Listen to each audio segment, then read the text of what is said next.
If I say by looking at the question for the first time,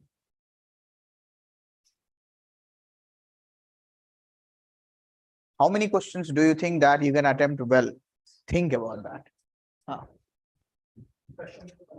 Hmm.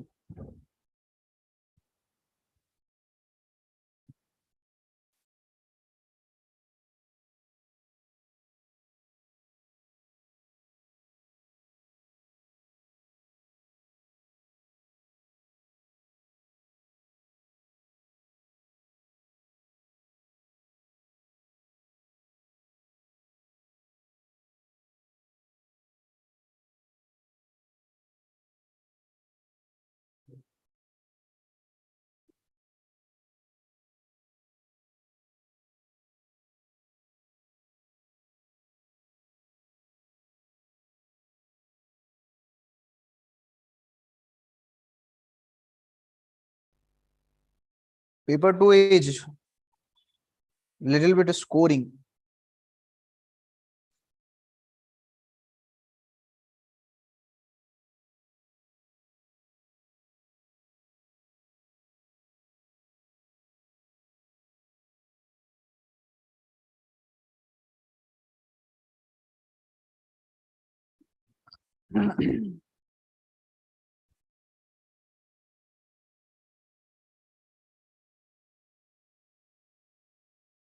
I want you to see, after seeing the question, how many questions do you think that you can score good? You can write the best answers, and how many questions you can score the average answers? Best answers and average answers.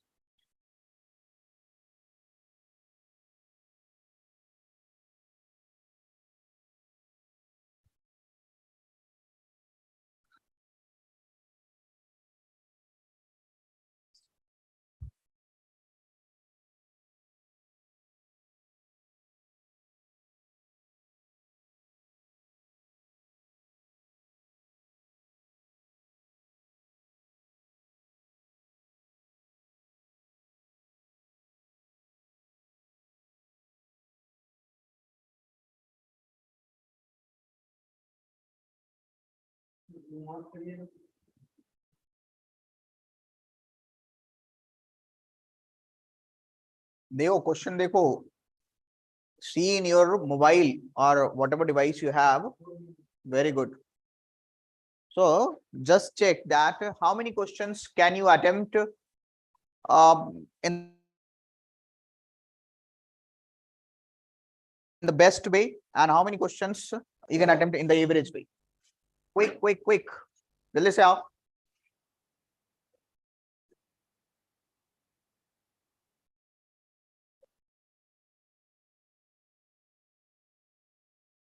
Count by seeing the question paper. First round is this only. First exercise is this only.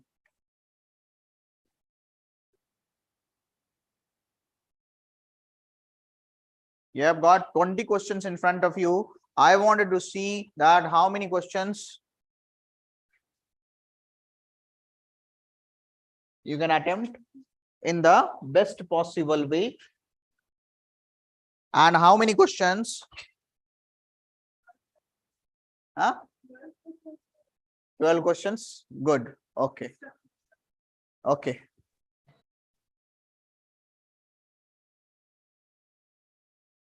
Devo question.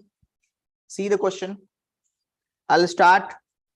This question is very much on the lines of what we have explained in the class.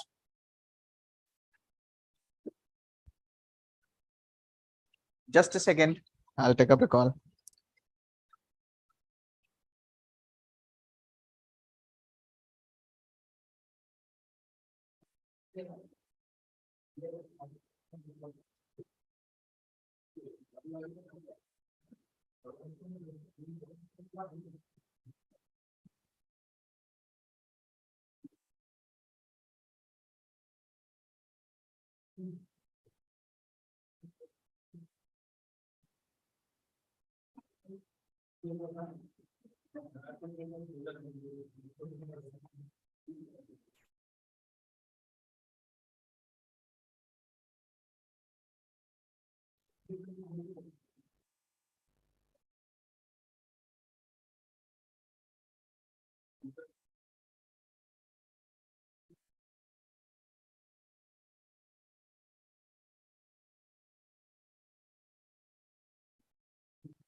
All right.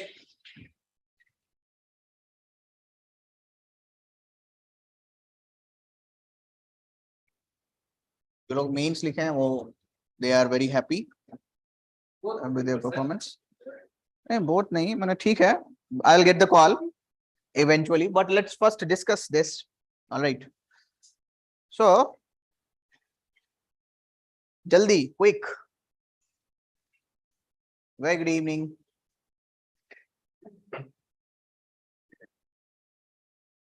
Look at this. Most significant achievement of modern law in India is constitutionalization of environmental problems by Supreme Court. Discuss the statement with the help of relevant case laws. So what do you think? How read the question? Read the question. Significant achievement of modern law in India is constitutionalization of environmental problems by Supreme Court. Statement with relevant case laws. So we'll start in fundamental rights. Article number 21. In fundamental rights, article number 21, Supreme Court has interpreted as right to clean environment as the part of right to dignified life. Dignified life. All right. All right. You'll say that after you'll say, since this is the question which is indicating towards, look at this modern law and how this constitutional evolution is happening. So we'll say Indian law focused upon this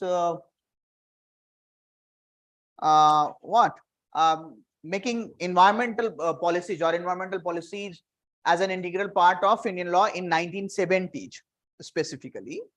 All right. In 1980s, what will happen? So new domain of environmental laws which will be coming up, like EPA 1986, Environmental Protection Act. All right. And then litigation mainly arose in 1990s. All right. And in various cases, Supreme Court constitutionalized what? This the environmental problems through their judgments. Some of the judgments include, because it is asking about the case law. So number one, Subhas Kumar versus the state of Bihar. Wait, right. I'll be writing here.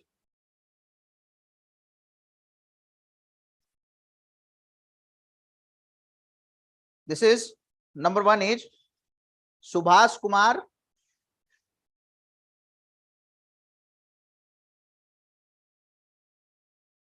versus state of Bihar.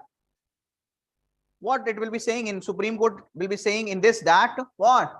That right to clean environment is what? The integral part of article number 21. Article number 21.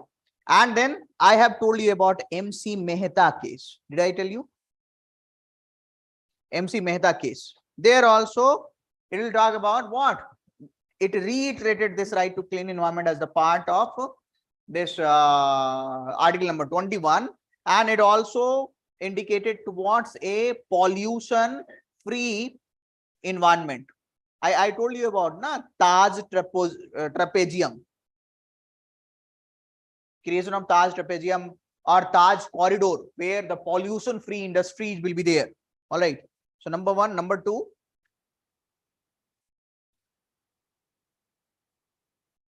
And then same is reintegrated in Ratlam municipality case. Here also against what? Against environmental pollution. Supreme Court gave the judgment against environmental pollution.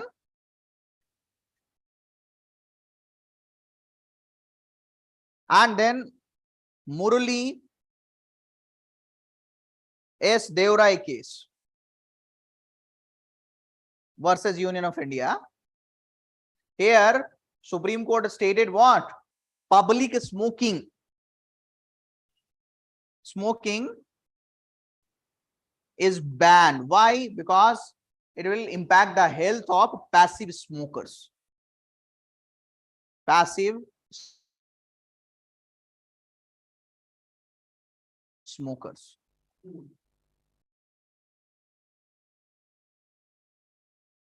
And then you'll have Paramanand Katara case. Here you'll have right to health and medical care. That will be the part of article number 21, which is there. All right. So these are the cases through which Supreme Court directly and indirectly has constitutionalized the environmental concerns in the Constitution. So you have stated about the case lodge, right? You have stated about the case lodge, and you have explained about what? That how Supreme Court has institutionalized that. All right. And then what will be the conclusion?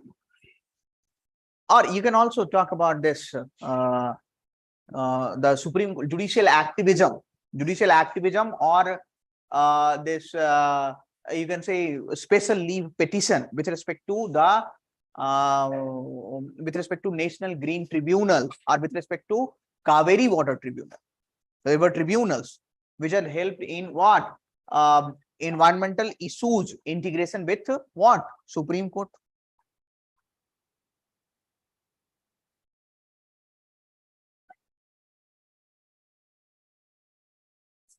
All right. So what is the conclusion which you can say? In conclusion, all right, Supreme Court or judicial activism.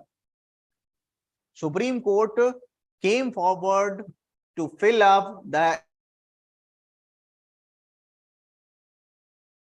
environmental voids, or with respect to when you talk about the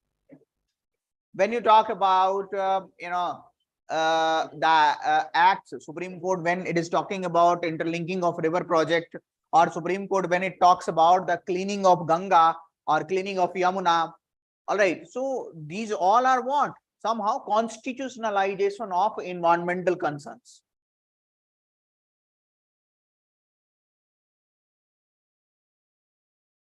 All right, so Supreme Court has filled the void of legislative or legal administrative measures with respect to environmental problems. All right, and then in these kind of questions, what is the conclusion?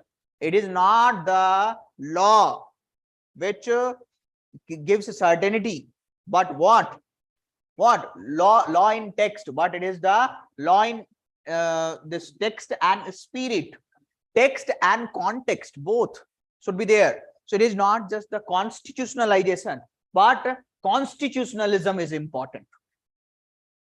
All right, you are taking this, you are leading this content one step ahead. So you'll say that the focus should be upon more constitutionalization or constitutionalism. That means what? Implementation, sufficient implementation. Next question, look at this. Right of movement and residence throughout the territory of India are freely available to Indian citizens, but these rights are not absolute. Anna, comment.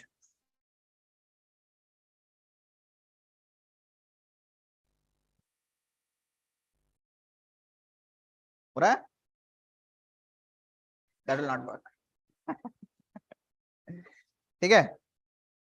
So right of movement and residence. So look at this question I wanted to show you. Did we talk about this exclusively in our classes? Did we talk about that? Yes, we did.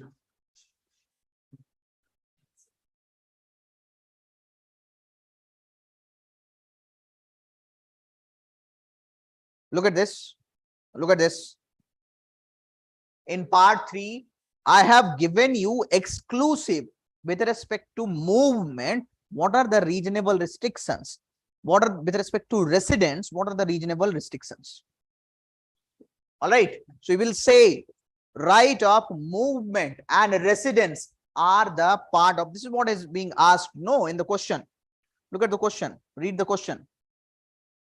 Right of movement and residence throughout the territory of India are freely available to Indian citizens, but these are not absolute. So you will say that right of this movement and residence are the part of Article 19D and Article 19E in Part 3 of the Constitution as a fundamental right. And for that right to constitutional remedy is also present under Article number 32. All right. So then we will talk about this Khalak Singh versus the state of UP case of 1963. Look at this, Khalak Singh versus the state of UP case of 1963. All right. So it advocated the spirit of free movement under Article number 19. So Supreme Court, advocated, Supreme Court reiterated that. And then state of UP versus Kausalya case. Look at this, state of UP versus Kausalya case, where it puts the restriction on the prostitutes on the grounds of public health and morality. So there are two grounds which are providing the reasonable restrictions to both this residence and movement and residence. Number one, movement in the interest of general public and for the protection of interest of scheduled tribe. All right. So these are the restrictions which are brought by this. These are the reasonable restrictions which are present in the Constitution. Some of them are because of what? Supreme Court judgments, and others will be what? The situational context which you will have to tell. All right. For example, Rohingyas. we are adopting Rohingyas and giving them right to freedom of this movement and residence? No. Why? Because of national security issue, internal security issue. So in general, in case of national security, these can be curbed on the pretext of national security.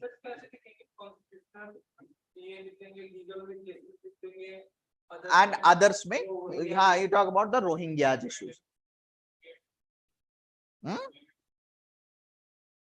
Yes, you can talk about in specific circumstances like this COVID-19 pandemic. Why not? In specific circumstances like COVID-19 pandemic, which was there, where Disaster Management Act was brought, and because of that, there was the norm of or Epidemics Act. Because of this Epidemics Act, which was evoked, epidemic restriction.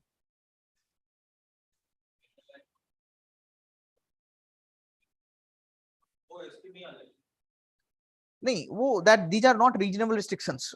Mainly, you will have to talk about the constitutions. Okay?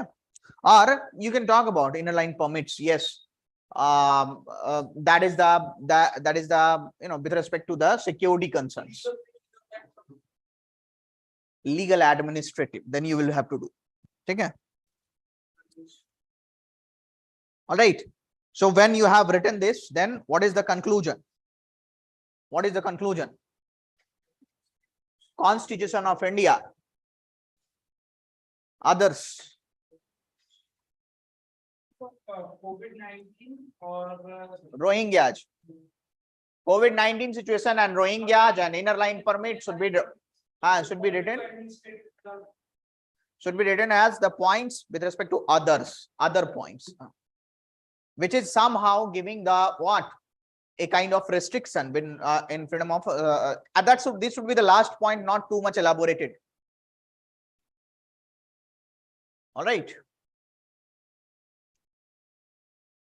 So you have given argument in favor also while indicating towards the case age. All right, that freedom of speech and expression as the fundamental right is there, and the case law is there, which is indicating towards this correction case. So conclusion, what is the conclusion? Right of movement and residence. Right of movement and residence throughout the territory of India. Throughout the territory of India.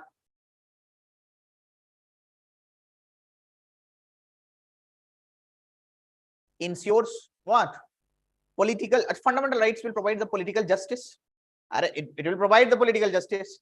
It is a tool for political justice and national integration. It is a tool for political justice and national integration. All right. So, what? Government should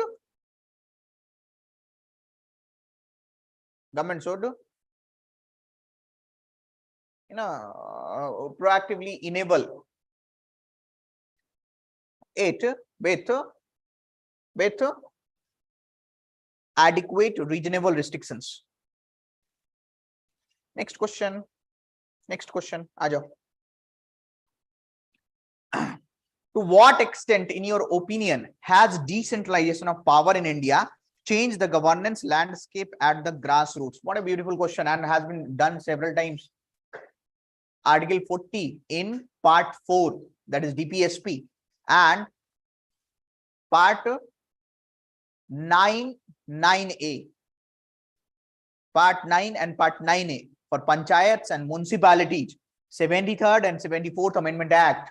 All these has to be written.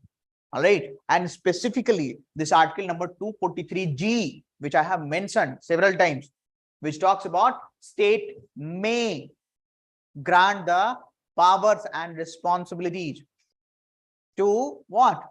Our union state, to Panchayati Raj institutions. But what has happened because of this, and not just this, you will have to talk about Schedule 5 and Schedule 6 states, where you'll have the tribal governing councils and district councils, which will be there in Schedule 6.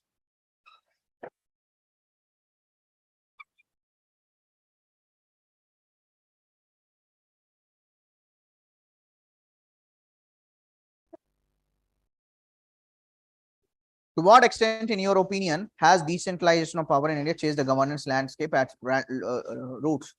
So I have told you that create a map in this very beautifully. What is the map?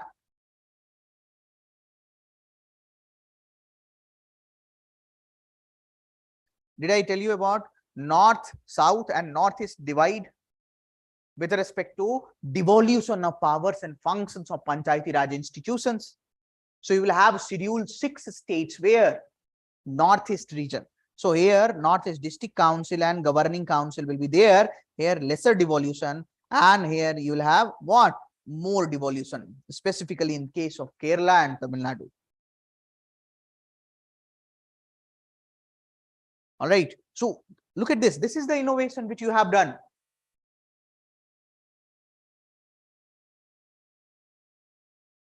Now I'll say that arguments for changing the this governance landscape at the grassroots. What has done? What has been done? So you know about the provisions, na? You know about Gram Panchayat, the mechanism of the creation of the mandatory provisions like Gram Panchayat. Now mechanism of this social audit, which is legalized, which is a statutory provision in India, can be conducted. The grassroots level election, bottom up planning through district planning committee and metropolitan planning committee. These are the constitutional bodies which are there. The auditing mechanism, the accounting mechanism, the election procedure at the grassroots level through a state election commission.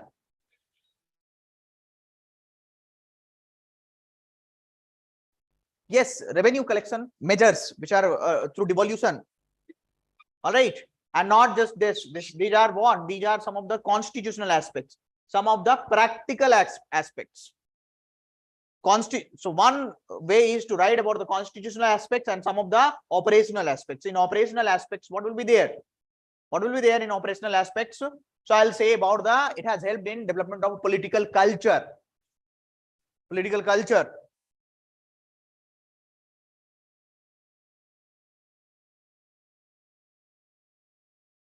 The readiness of community has increased about the political participation. Increased readiness of communities about the political participation.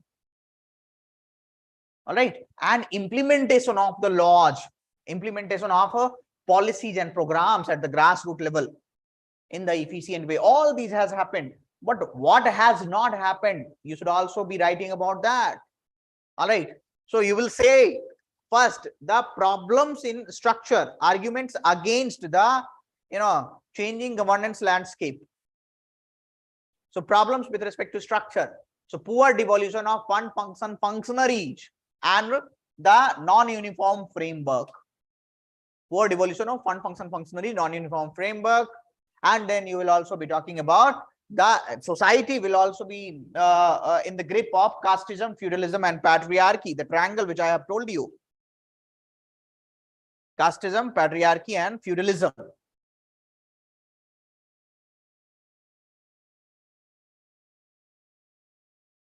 All right. And then, did we talk about that? The problems and concerns with respect to this. This has already been covered with you. Look at this. I'll show you.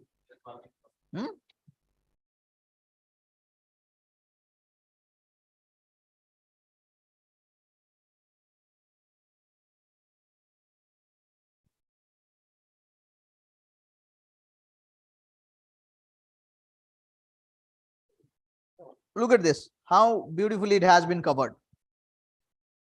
How beautifully all the challenges with respect to Panchayati Raj institutions I have given fund function functionaries and framework. All right. So all the challenges can be what? Can be written, can be jotted down there. So take up certain important points because this is, I think, 15 points. You'll have to write probably 7-8 points. So constitutional challenge to the, the legal challenges or to the, this fund function functionaries and framework related challenges. You'll have to write. And in the conclusion, since it is saying that To what extent? Look at the question. In your opinion, the decentralization of power in India has been changed the governance landscape at the grassroots. So we'll say that Panchayati Raj, the decentralization in the form of Panchayati Raj institutions. Decentralization in the form of Panchayati Raj institutions has decentralization in the form of Panchayati Raj institutions has what? Brought administrative ecosystem close to the citizens. Administrative ecosystem close to the citizens. All right.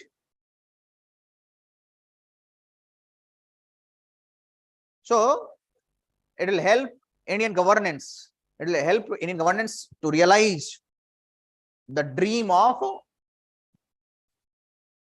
the Gandhian model of decentralization with the focus upon citizen at center.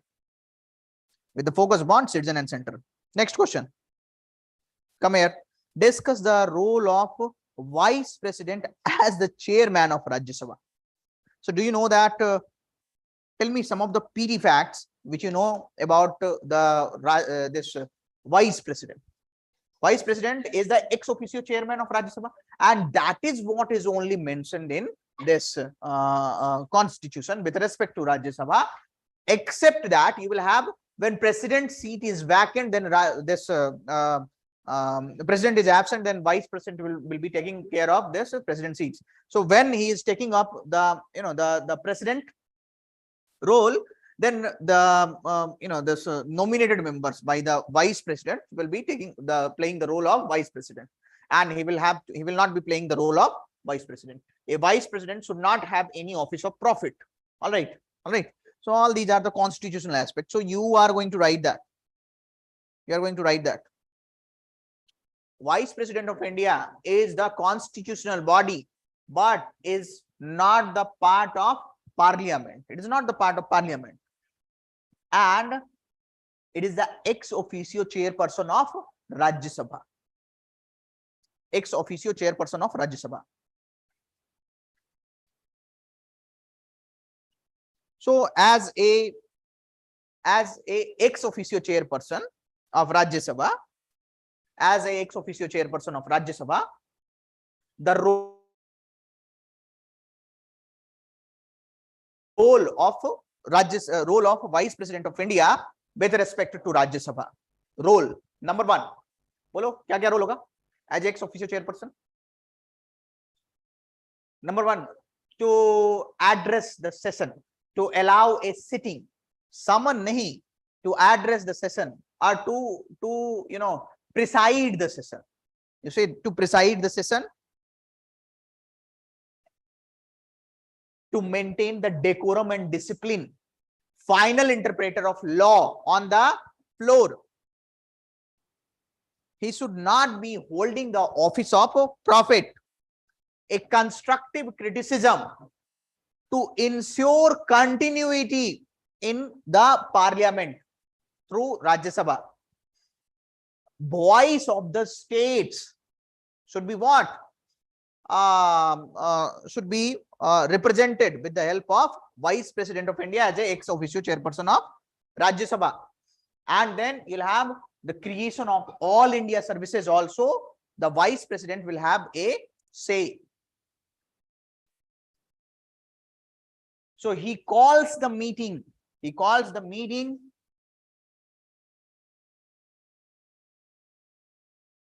And can allow a this secret sitting. That is parliament. Reorganization of states, that will not be. So the Vice President of India is there. What the role of Vice President of India is? So we have already talked, na? So represent the voices of the states, na? So conclusion. What is the conclusion? Conclusion will be role of vice president, role of vice president as a chairman of Rajya Sabha, as a chairman of Rajya Sabha, has been gaining significance because it provides continuity for the post of president, also for the post of president, and for the post of or in absence of Lok Sabha session, or in Lok Sabha, when Lok Sabha is in recess, then Rajya Sabha is a continuing chamber. All right, so that means what? This thing will be there, these two things will be there.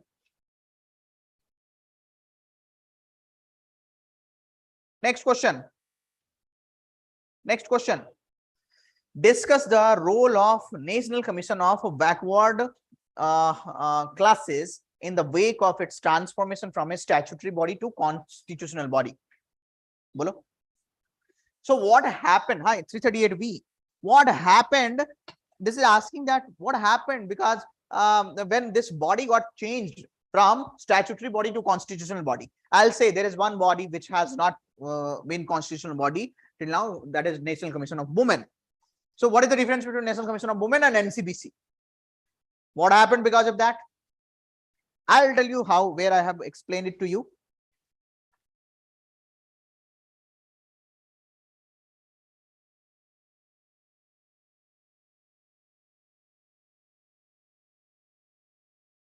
Look at this.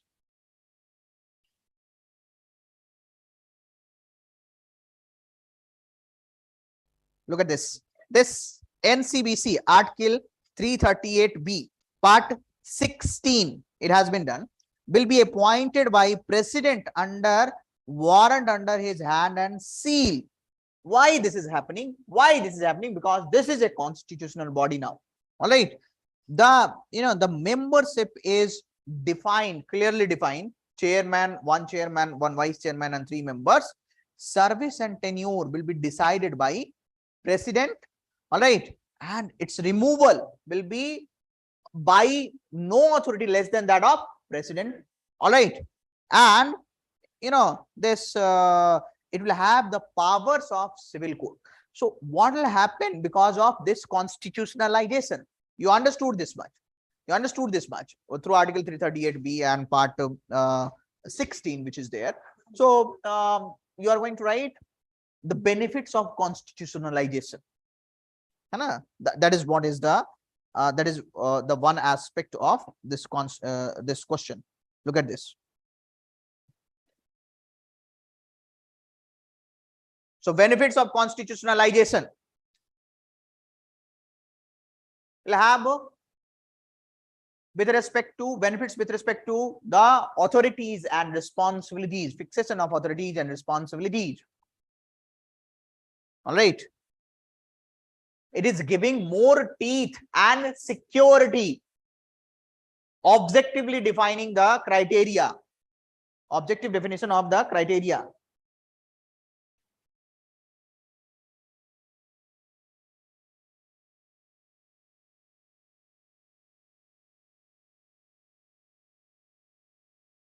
All right.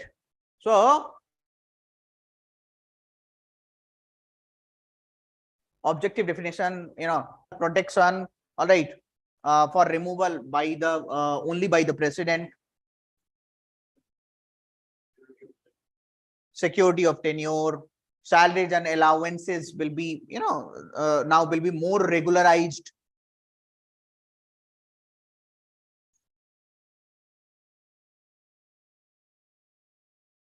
All right. So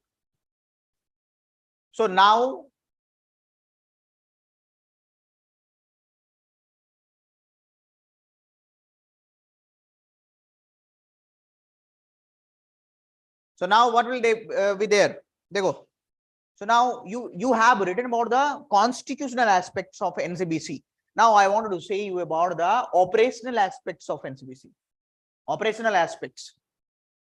Transgenders are given the criteria of this backward caste. All right. So that means what? The role of NCBC is increasing. Role of NCBC is increasing. So in the wake of rising human rights cases and broadening of NCBC criteria, or broadening of the backward caste criteria, the constitutionalization of what? NCBC is the most needed step. But you know, in these kind of questions, how to conclude. Justice should not only be done, but it should seem to be done. So that means what? It is not the constitution only, constitutionalization alone which is sufficient, but what? Constitutionalism should be there. Constitutionalism should be there.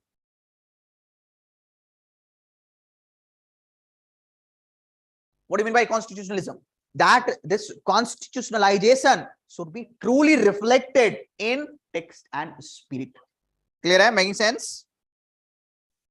Making sense to all of you? तो कितना beautiful question है. Next question.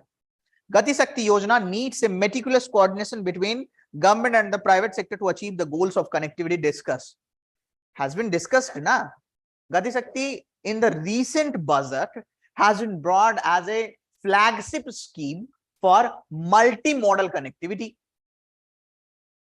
For multimodal connectivity, it is synchronized with national infrastructural pipeline. So what is national infrastructural pipeline? The methodology, the way to investment. So through rail, road, waterway, airway connectivity, multimodal transport product. All right. But look at this. Look at this. You have given the introduction of this. Look at this question. It is saying that government and private sector to achieve the goals of connectivity. Comment. So you need to understand. You need to understand that for meeting the goals of this infrastructure, like road infrastructure, railways infrastructure, or waterway infrastructure, the government should strategically engage with the private sector, with the different investment models like VGF, viability gap funding, hybrid annuity model. All these kind of models should be there. All right.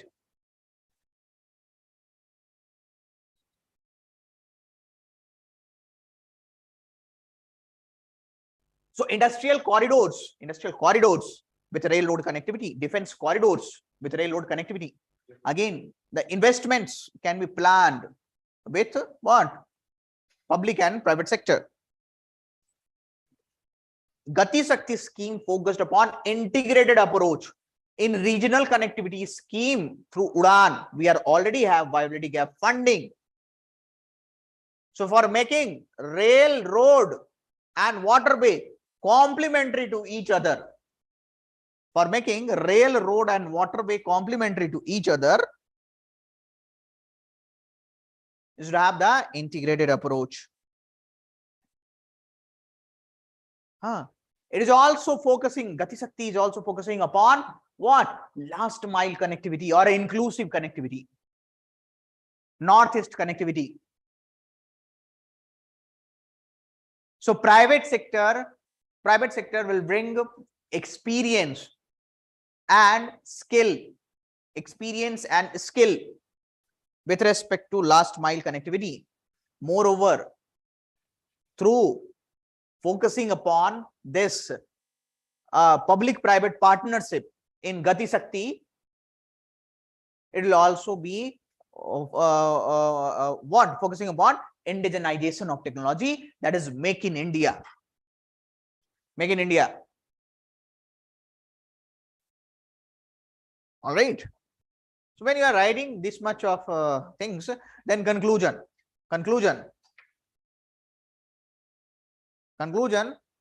यहाँ पे you can use the word early takeoff. Gati Shakti can be used as a tool for what Gati Shakti scheme can be used as a tool for backward linkages and forward link, integrating backward linkages and forward linkages, thereby a supply chain integration in India to make India or to take India towards early takeoff stage, or to take India towards takeoff stage sooner. ऐसे लिखो. Clear है? Making sense? Next question. Look at this. This question has been covered. Right to Persons with Disabilities Act 2016 remains only a document without intense sensitization of government functionaries and citizens regarding disability. Comment. Did I cover about in society class? Did I cover about this Right to Persons with Disability Act 2016 provisions? Yes. What were the provisions which we discussed? We discussed about providing the reservation. No, reservation 3% to 4% on immediate basis, and long-term basis 3% to 5%, which is there. All right. Integrating that with the Right to Education Act. All right. And this what? I also told you that the disabilities, the definition of disability has been widened. All right. So you have to write in a box all these provisions that disabilities has been widened. Number of disabilities has been increased from 7 to 21. Acid attack victims has also been included in that. And there will be a institutionalized setup for the Commissioner of Disabilities has been created, that is at the national level, national fund and state level fund. National fund and state level fund has been created.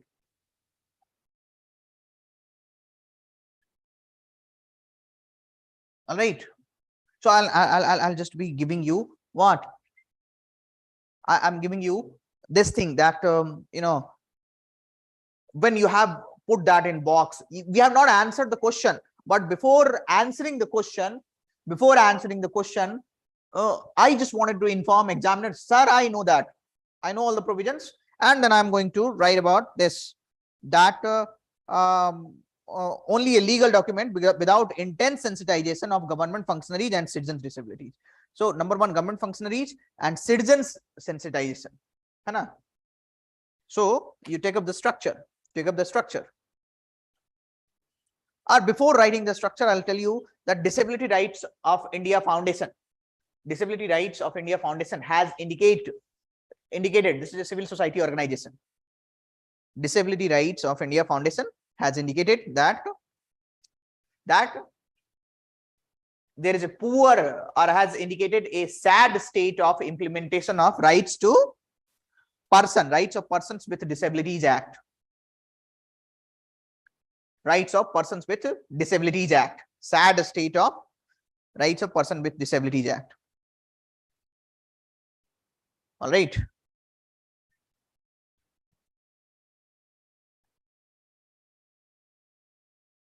All right.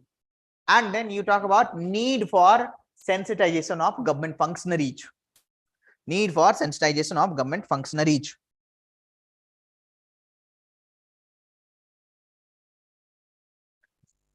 That is what you have to comment now. Need for sensitization of government functionaries. What will be the need? Tell me about the need. Tell me about the need.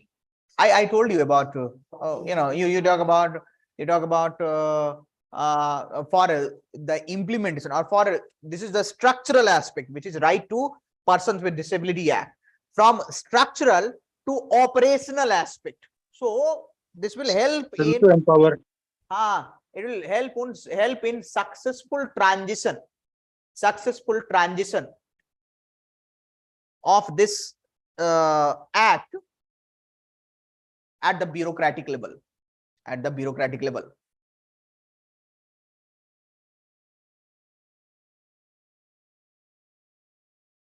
Sensitization, sensitivity training will be making bureaucracy proactive and pro people. Proactive and pro people. This will be done. Proactive and pro people. And then we will be talking about what? This is proactive and pro people. And then you will be talking about the efficient implementation. So efficient implementation of this act. So we already discussed about that. All right. So what about the society sensitization? That will be giving what? This stereotype attitude in the society will be gone. Stereotype attitude in the society. Removal of a stereotype attitude in society.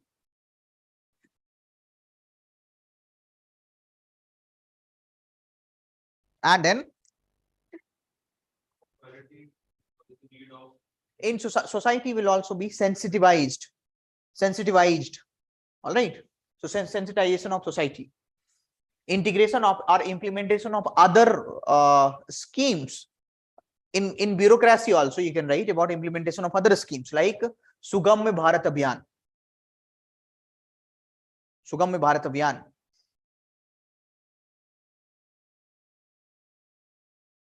All right.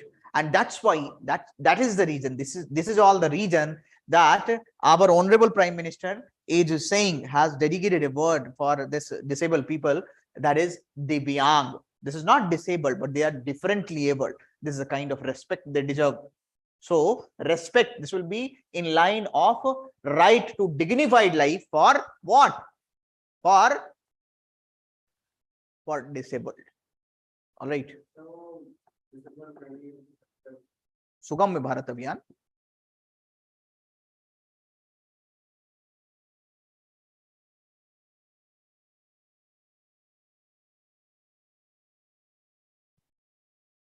All right.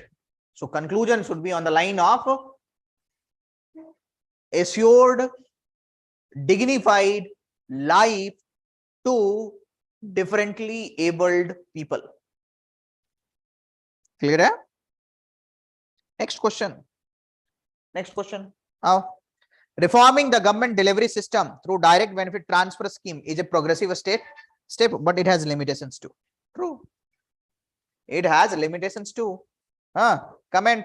So how it is a progress? This is very simple question. DBT is a progressive step, argument for and limitations. So tell me, what are the arguments for? Structure. Think about the structure. Direct, if you jump, so 1 or 2 points. So through DVD, there will be what? This is the structural change.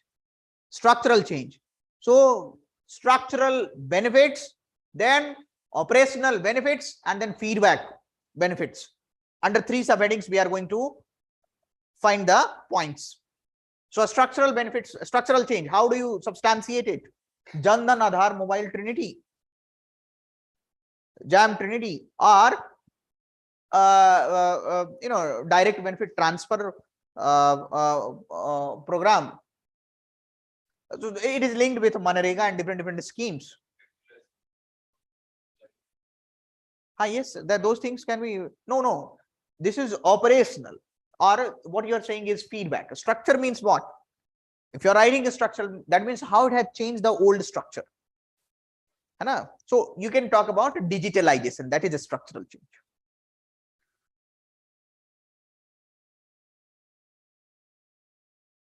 प्रधानमंत्री आवास योजना में जो different level तक कितना लोग का cost और this amount of so in Awas Yojana wo kahan chale sirf DBT, it is integrated with this Pradhan Mantri Awas Yojana, or for that matter ICDS, for that matter everywhere it is being integrated. Now direct benefit transfer is the best benefit of this is the elimination of middleman. Elimination of middleman. All right, and reducing administrative discretion. Yes.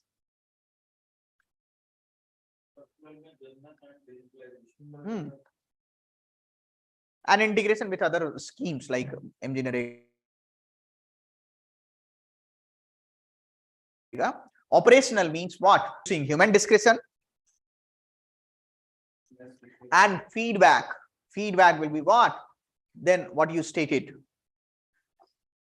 Empowerment of citizen, more funds available with the citizen. However, issues with respect to this, this now you talk in the different, since you have taken this thing, structural, operational, and feedback, so you have to take a different structure with respect to issues. So in issues you will have the what? The constitutional legal issues. What is that? There is no constitutional or legal backing behind this.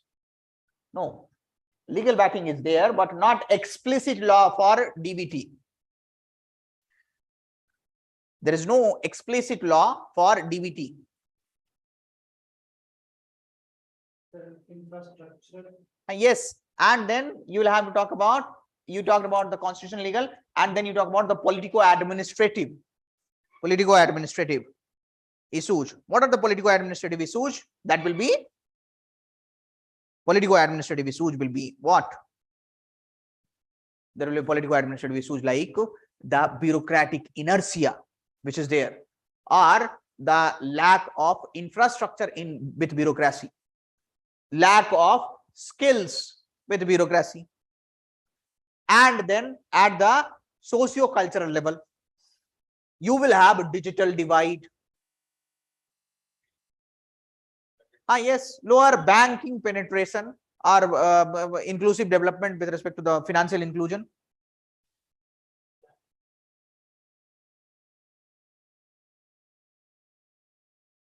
And there are some other very sound issues which are coming up with respect to, in the winters, this biometric is not having the thumb impressions. So this issue was there in the Jharkhand, all right, that the biometric was not able to recognize the thumb. So there are data errors, data inclusion error, data exclusion errors. All right. So these all things has to be seen. So look at this, how beautifully you have in 10 marker, you have given a beautiful structure and this is done. So what should be there? What should be done? It'll say that government of India should strategically intervene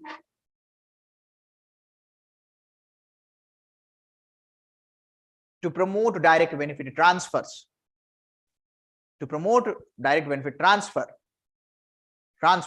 while eliminating the what? While eliminating the negative externalities of this direct benefit transfer. So just a second, we'll be back.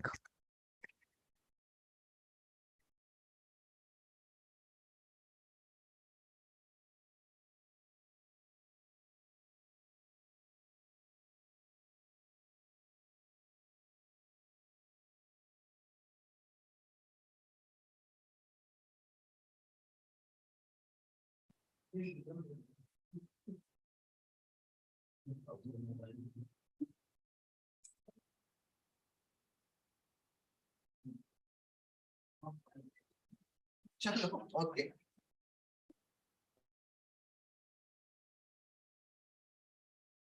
Okay, so let's come to the question number 9. Look at this. What happened in Sri Lanka? Right now, India is an age-old friend of Sri Lanka. Discuss India's role in recent crisis in Sri Lanka in the light of the preceding statement. So Sri Lanka recently witnessed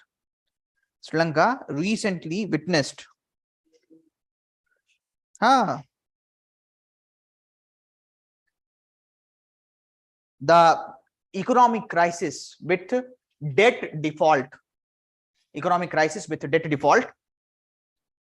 And this economic crisis is translated in the politico-administrative and social crisis. Politico-administrative crisis, as Prime Minister and President both resigned. Politico-administrative crisis as resignation of Prime Minister and President, and socio-economic crisis by the protests or hooliganism by the citizens. That is socio-economic crisis. So you have written about this, the crisis which is faced by Sri Lanka. All right.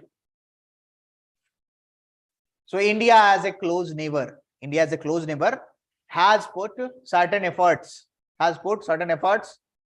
for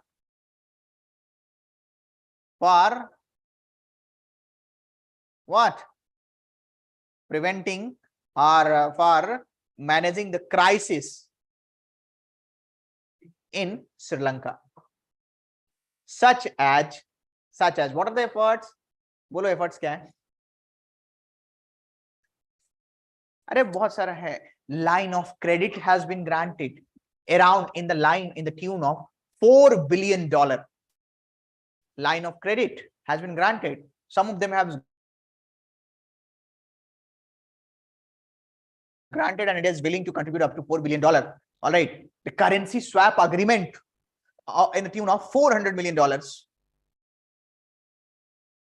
India is having its approach of neighborhood first approach, and through this neighborhood first approach, India is helping Sri Lanka. India is helping Sri Lanka in managing the Sri Lankan crisis.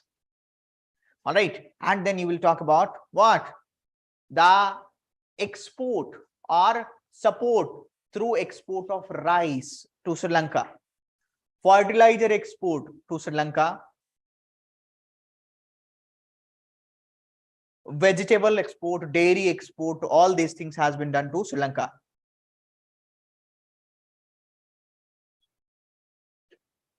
All right. India is also negotiating Sri Lanka's issue for Sri Lanka on the global platform like IMF. India is also forming stand with respect to what? Misuse of this situation by China. All right. So all these are what? Being done by India for tackling this Sri Lanka crisis. So India is not trying to take the advantage of this situation, rather pragmatically helping Sri Lanka in recovering by their own.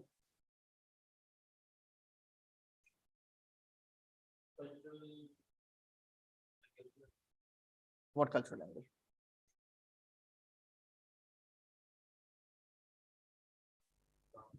This is a present question.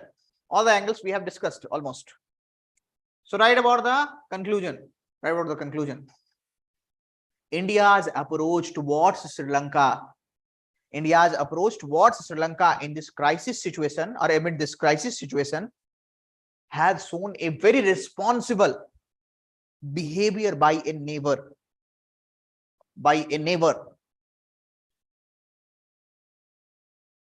This should be the trend setter. For what? World countries. Or this should be setting the right example for world countries. All right, for having a cooperation and coordination. Next question. Do you think BIMSTEC is a parallel organization like SAARC? All right. What are the similarities and dissimilarities between these two? How are Indian foreign policy objectives realized by forming this new organization? So which one is new out of this, SAARC or BIMSTEC? BIMSTEC is new. So I'll tell you. Look at this. This one is SAARC. You know about that? Can you create a map of SAARC and can you create a map of BIMSTEC? Yes, very beautifully you can create. All right. So in SAARC, do you think it is China is the member of SAARC? No. So problem in SAARC is what? Pakistan, Afghanistan. All right. So there is a mutual distrust in that. But BIMSTEC is what? all the friendly countries which are there. So friendly countries which are there. All right. So you'll say the question, look at the question. Question is saying that, do you think BIMSTEC is a parallel organization like SARC? Yes. Arguments yes and no also. So yes. Why yes? Because of the countries like what? This India, Nepal, Sri Lanka, Bhutan, and Bangladesh. BIMSTEC is South Asia and Southeast Asia cooperation, but SARC is only South Asia cooperation. All right. So South Asian friendly nations are there. So both will have the common access to Indian Ocean region. Are you understanding? Both will have, the neighbors, geographical neighbors, and the trades with respect to the land and with respect to the this what? See, but arguments for no. Arguments for no. So China factor. In this SARC organization, there is what? Pakistan and Afghanistan, which are being used by China, in the proxy warfare against India. Proxy warfare against India. All right. In SARC, there is more political instability. However, in BIMSTEC, there is more political stability. All right. Lesser influence of China, which is there. All right. In SARC is the members of SARC like Pakistan is blamed for what? State-sponsored terrorism, and here it will not be blamed for that terrorism. This is a trade cooperation. But when you have written three points on both the sides, then the next part of the question, look at this three part of the question is there. What are the similarities and dissimilarities? Indian neighborhood. Yeah, right. Similarities, 3 points for similarities, 3 points for dissimilarities. Both lamba question hai, 10 marker, and this is a long question. So similarities, in both you will have India as a center. In both what? Similarities, the majority of the nations will be countering Chinese aggression. All right. Similarities will be what? This BBIN corridor. BBIN corridor will be the similarity between these two organizations. Dissimilarities will be what? Between the neighborhood like Pakistan and Afghanistan. Pakistan and Afghanistan.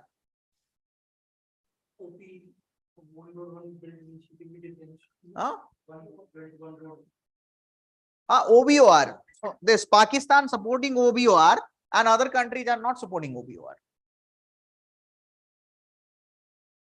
All right. So dissimilarities will be what? You have already mentioned those points. So dissimilarities will be more political cooperation, political and economic cooperation in what? BIMSTEC in comparison to SARC. Similarity and then more political. Dissimilarity between BIMSTEC and SARC we are talking. And then what? And the next part of the question, look at this. How are Indian foreign policy objectives realized by this new organization? So new foreign policy objective will be what?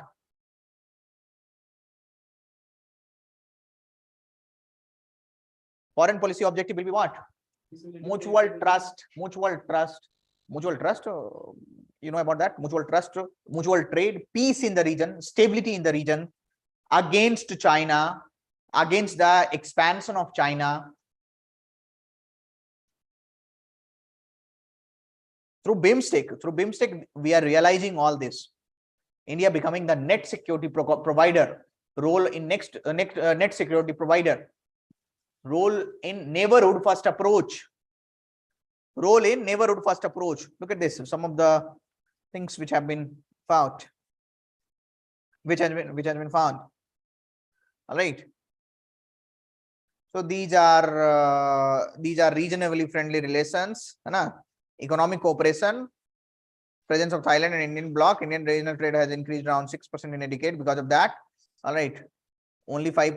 Asymmetric power balance.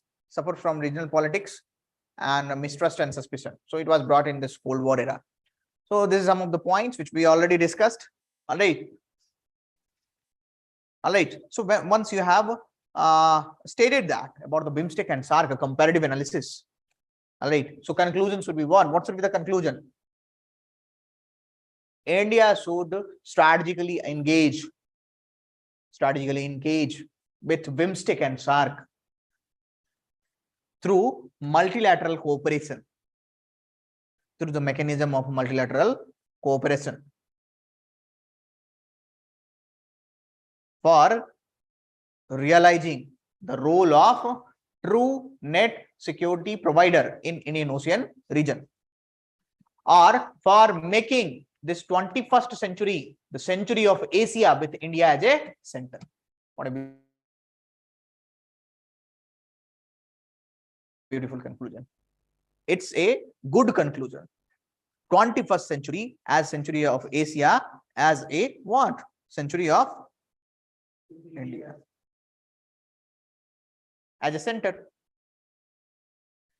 Discuss the procedures to decide the dispute arising out of the election of member of parliament. मत बोलना, हाँ क्या खत्म हो गया? तो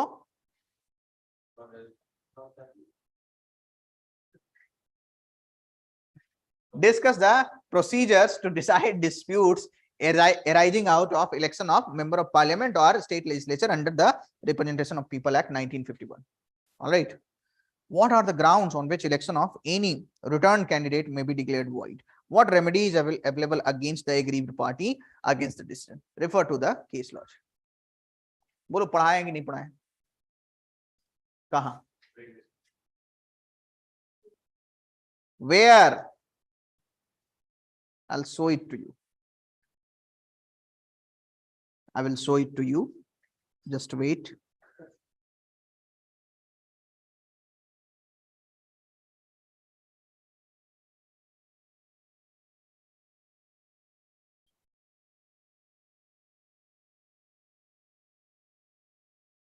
Oh, look at this. Look at this. I told you that these are what? These are against the, these are constitutional. Sorry, these are this anti-defection. These are through anti-defection. All right. I told you these are from constitution, and I told you these are from RPA 1951.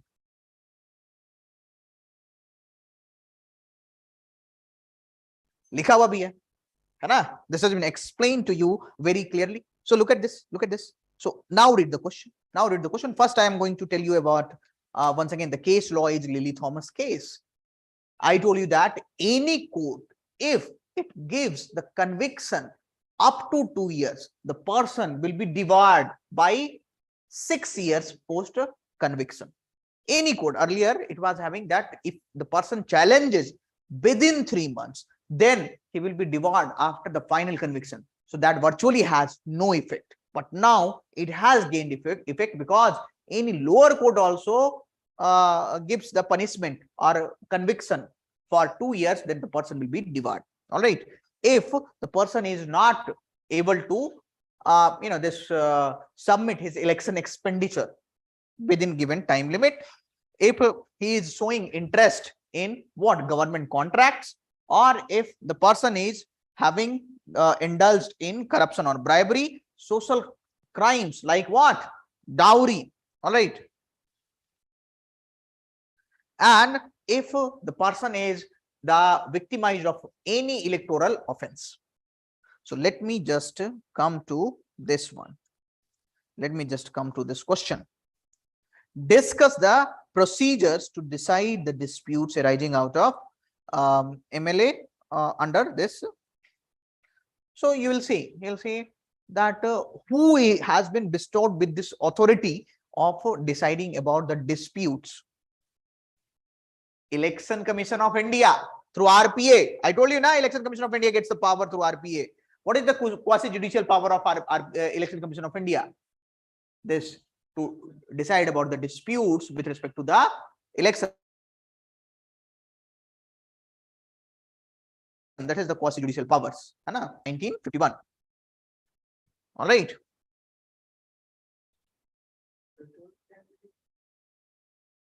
What do you say? That is mainly the, the candidate.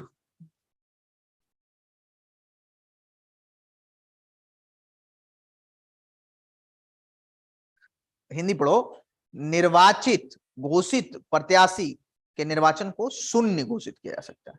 So the person who is elected, all right, that is return candidate. All right. So what are the procedures? What are the procedures? All right. So first you will be writing about Representation of People Act 1951 under the procedural aspect. All right. The procedures for deciding the disputes. So procedural aspects will be what? Number one, Election Commission of India is the what? Nodal authority to decide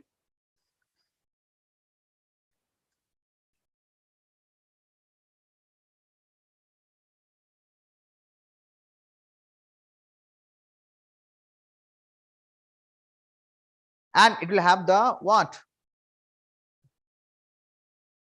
The mechanism. RP 1951 will have the mechanism about the identification of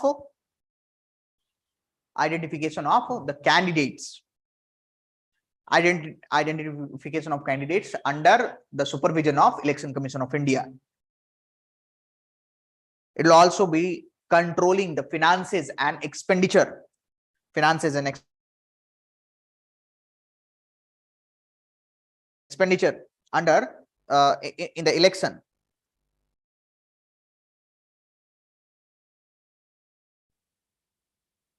All right. And it has exclusively mentioned the criteria on the grounds of which this what that the disciplinary action or the this judicial action, quasi judicial action can be taken against the candidate for their candidature.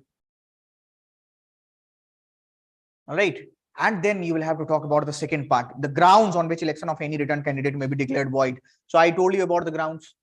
Right. Did you see the social crimes or not submitting the election expenses on time, or the bribery, corruption, interest in government contracts? All right. So these kind of crimes which is there, or criminalization of politics also, or election offenses which are there. Remedy is available. Number one, Lily Thomas case and appeal in the court through appellate jurisdiction. Appeal in the court. Appellate jurisdiction. So remedy will be what? Through Lily Thomas case and this appellate jurisdiction. He will be appealing in the Supreme Court. Yes, Supreme Court has the power to nullify everything. All right. So Lily Thomas code is there, but Supreme Court will also be this very much sure about this the faith, complete faith. All right. Complete faith means what? It will not override its own decision until the reason is very much valid. All right. So appeal in the Supreme Court will be the last resort. Understand? So conclusion. What will be the conclusion? What will be the conclusion? Representation of People Act 1950s and 1951. Representation of People Act 1950s and 1951 creates what? A mechanism and procedure of election. Mechanism and procedure of election in India.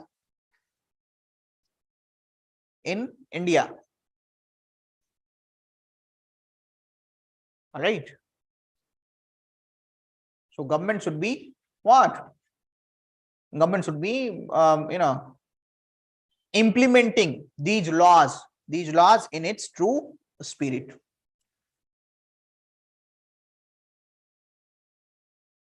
Next question. Discuss the essential condition for exercise of the legislative powers by the governor. Discuss the legality of repromulgation of ordinances by governor without placing them before the legislature. There are so many times which I have been taught. DC Badava and Sri Krishna Kant Singh case. I have given you the word exactly. Article 213 is for the governor's ordinance. Repromulgation of the ordinance without changing the words of the ordinance and without making it as the effort to make it a law is a fraud on constitution. This has been told you several times.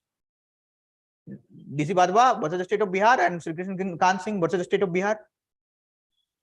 So these are the case laws. So second part is that the first part will say in the beginning, according to BP single case, you start. Governor is the independent constitutional head of the state.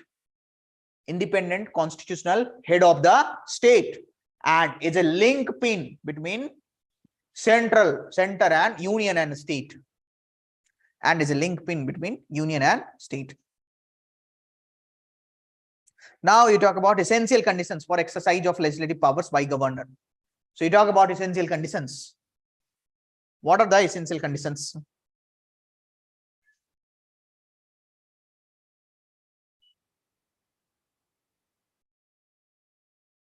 What are the essential conditions? You'll have the hung assembly, right? So sorry, the essential conditions will be what? When state legislature is in recess. Number one, essential condition will be state legislation is in recess. All right, and in the matter of urgent importance, the matter of urgent importance. In some cases, when the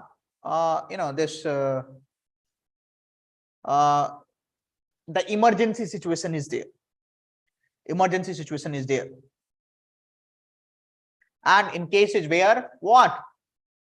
In cases where there is the situation of hung assembly. So the governor will have the partial discretionary power to make law.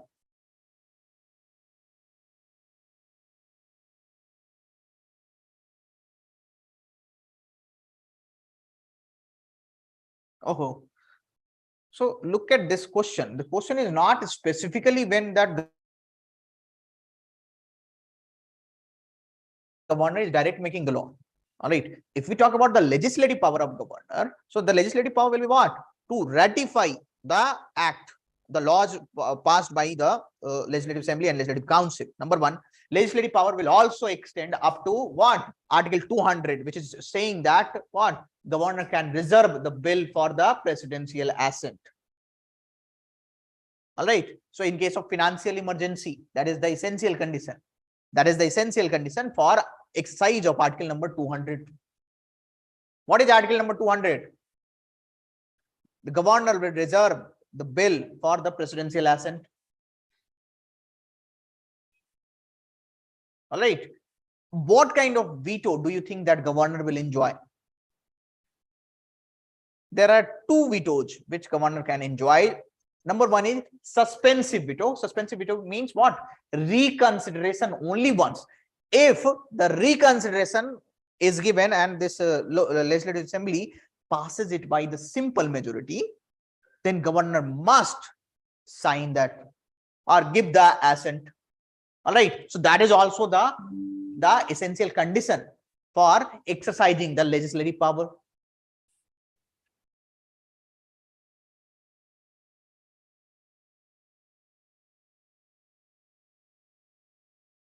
Okay. So where were we? So legislative power by the governor. Then you will have to talk about. So you define here, you give the structure. Legislative power, like in case of normal legislation, in case of emergency situation. All right. And in case of ordinance, so three types of situations which will be there. So in emergency situation. And then we will come to Article 213, right? A lot of articles in that. Article 213 talks about the ordinance making power of governor.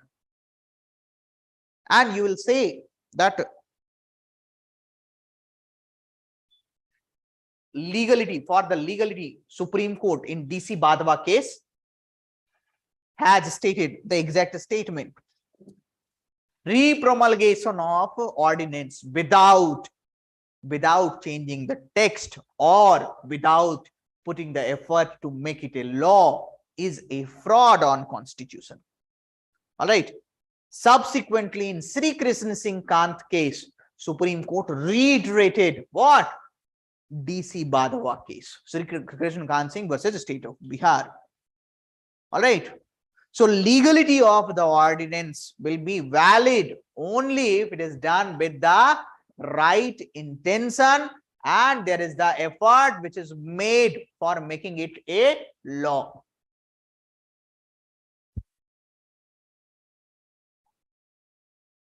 This is what? Without placing them before legislature is a void. It is not valid point for the constitution.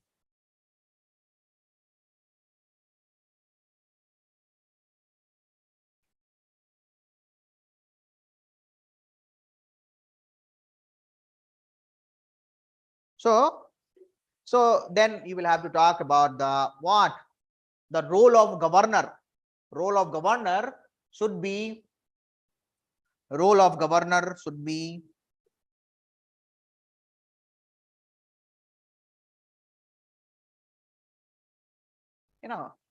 transparent, or role of governor should be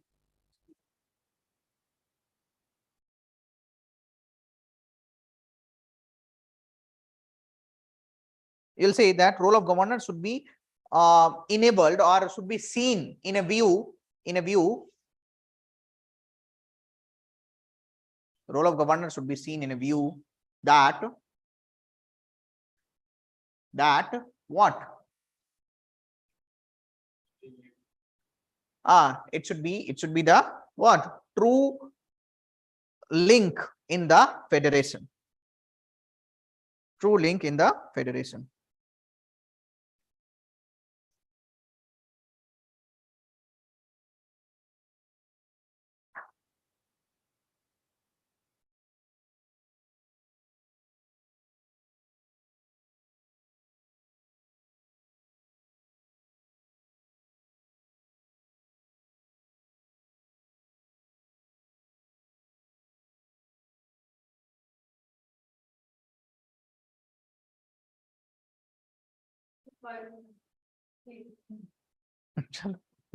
Yeah? 5 minutes. So there are only this I think 5-6 questions remaining now. 8 questions. Okay, take 5 minutes break, but please come in 5 minutes. Staying here only. Some people are saying that I was just looking at the comments. Why don't you appear in the examination? My attempt is over. No, I'm not going to write. So, all right, now I want to send as many people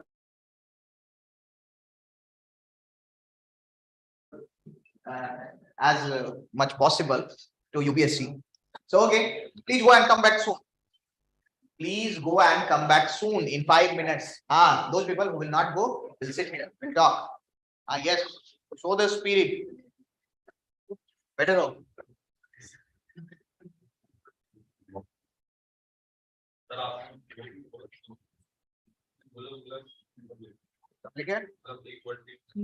Good.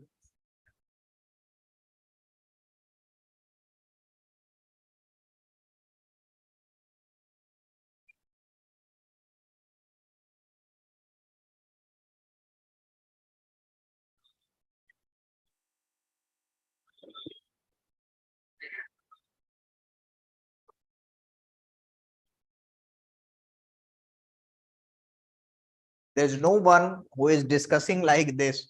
I have seen there are so many people who are coming up with the paper and they are saying कि देखो 20 question पूछा जाता है, देखो इसमें कुछ IR का question है, देखो कुछ पॉलिटी का क्वेश्चन है, इसको पढ़ने के लिए लक्ष्मीकांत करना चाहिए।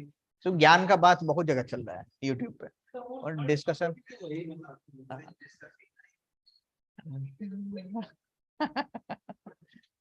so so people, please be serious. I know that is for sure that if you bear with me for 4 5 months now, so it will be very good. It will be reflected in the result.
All right. So let us begin now.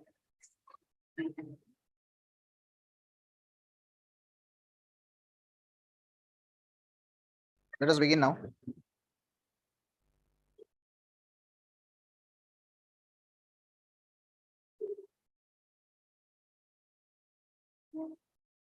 Question number 13. While the national political parties in India favor centralization, the regional parties in the favor of a state autonomy comment. So do you think that these kind of questions you should be writing by, taking the names of the political party? No, you should not be taking the names, or if at all you wanted to take the name, you can take the names of the, the previous parties or the parties at the time of independence, which should not look any kind of biasness, reflect any kind of biasness with respect to the political party. So let's talk about that. We'll say that national party in India will have national presence. National party in India will have national presence.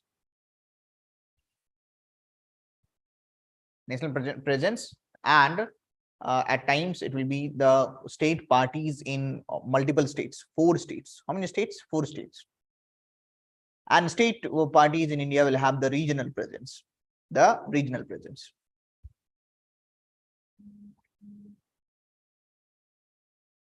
All right.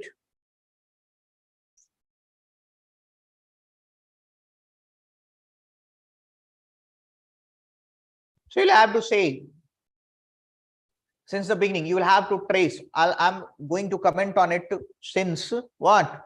Since I'm going to comment on it after independence, what has happened. So I'll create a fishbone diagram.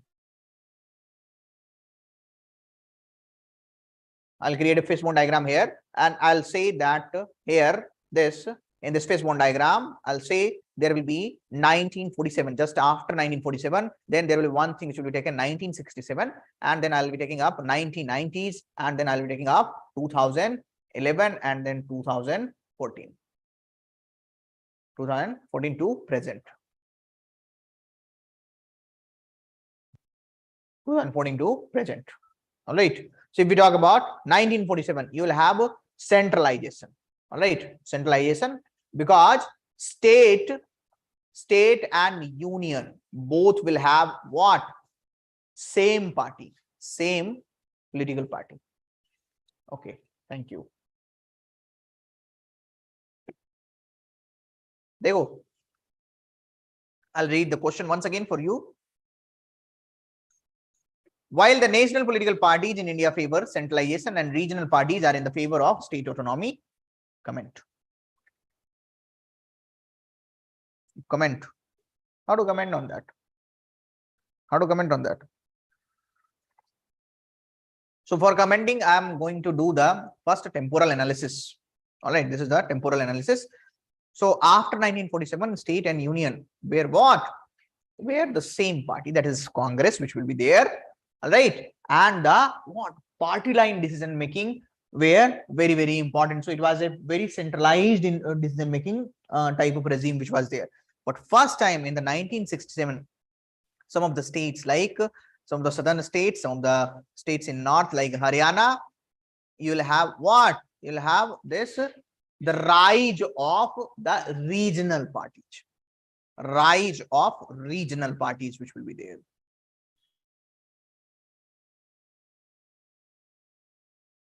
Regional parties which will be there. So it is a watershed here in the Indian politics, if we say. And here, because of this rise of regional parties, you will have this what?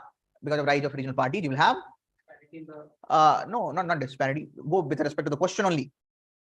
Rise of regional parties will be indicating towards the regional demands, rise of regional demands. All right. And then this is the beginning era of coalition politics in 1990s, but it will be at the state level only. Here, state level only. All right. In 1990s, at central level, you will have the coalition.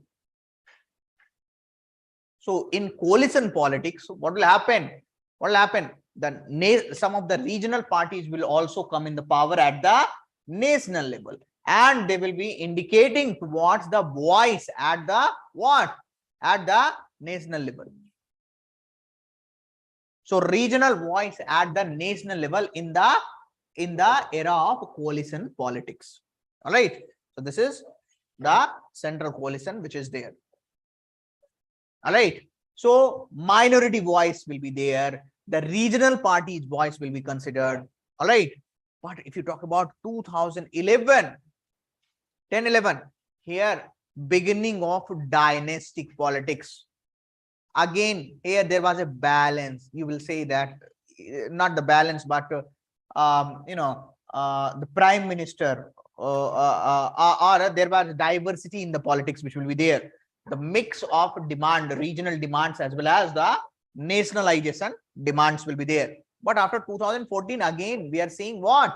The single party majority. And it is indicating towards what? Centralized character.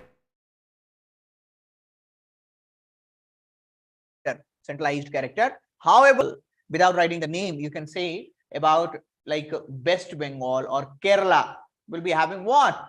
The regional priority more than the national priority. All right. So look at this. The first part, the temporal analysis, we have done it through fishbone diagram. National parties favor centralization. The regional parties favor state autonomy. Comment.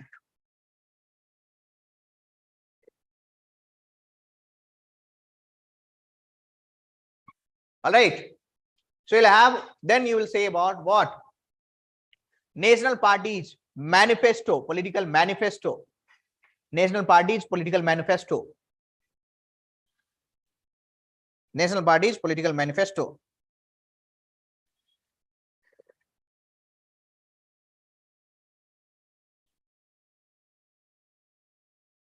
National parties political manifesto will be dealing with national issues, keeping that at a priority. All right. However, regional parties will have regional aspirations, which will be put forward as the priority.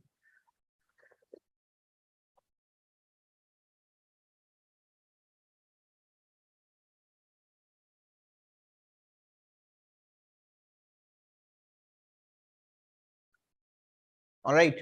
But there are arguments against also. It is not that you'll have the same argument. At times, national parties works upon what? Upholding the principle of constitution, or everybody, national party or regional party will be working upon the principles of upholding the constitution. But national parties will be what?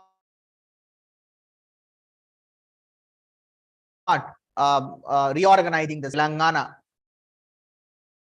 listening to the aspirations of Telangana. All right. Which is what? Which is favoring the state's demand. That means ultimately resulting into ultimately advocating the state's autonomy.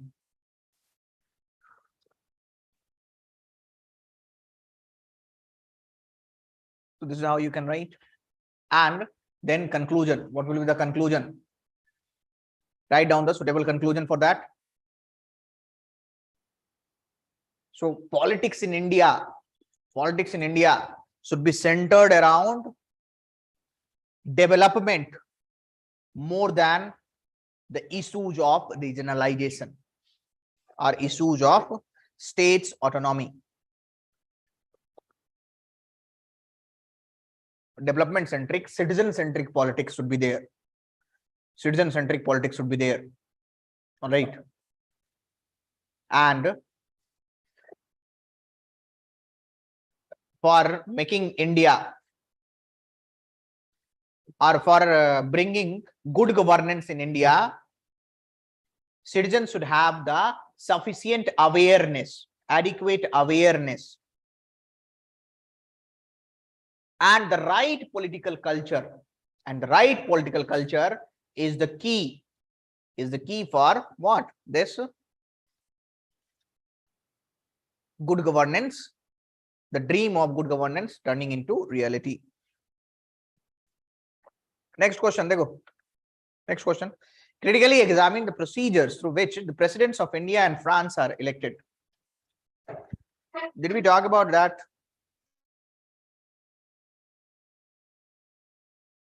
At least about the president of India, definitely we talked. All right. So I'll be telling you about how the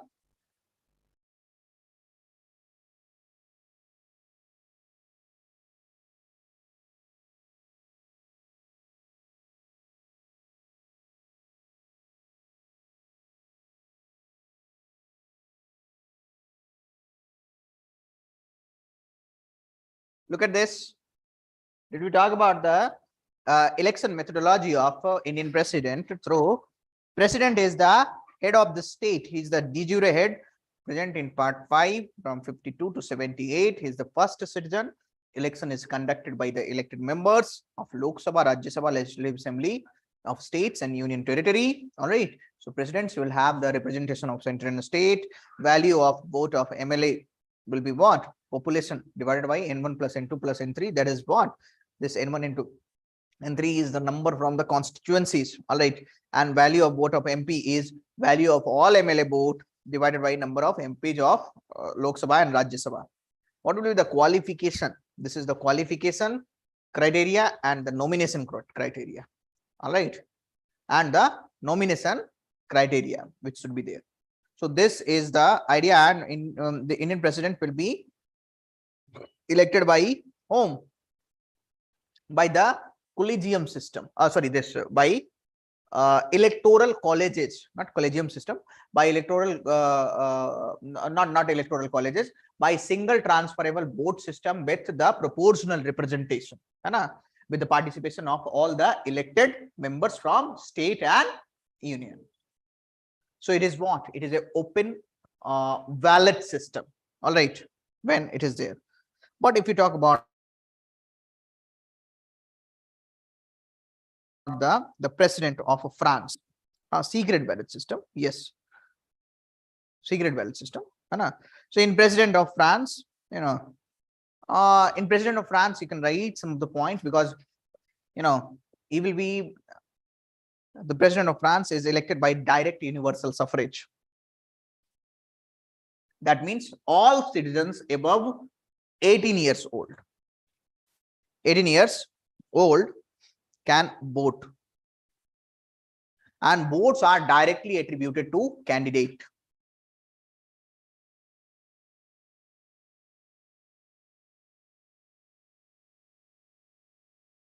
For candidature, the person must be nominated by at least 500 members,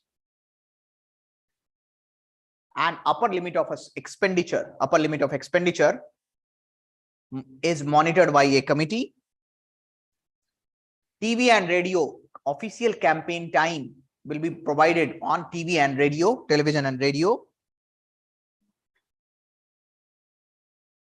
Candidates securing more than 50% of vote will be having what? Will be having this the winner, or a second round will also be organized.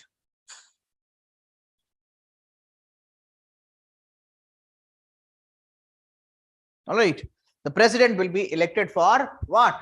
How many years? 5 years in France.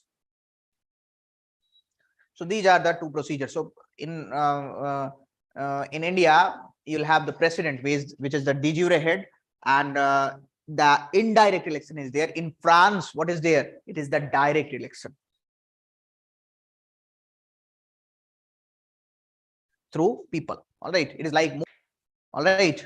So if you know this, then you can create your own thing, that in France, the president election is more like United States election.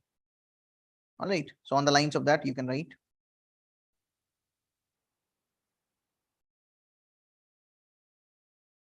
Conclusion. So conclusion will be what?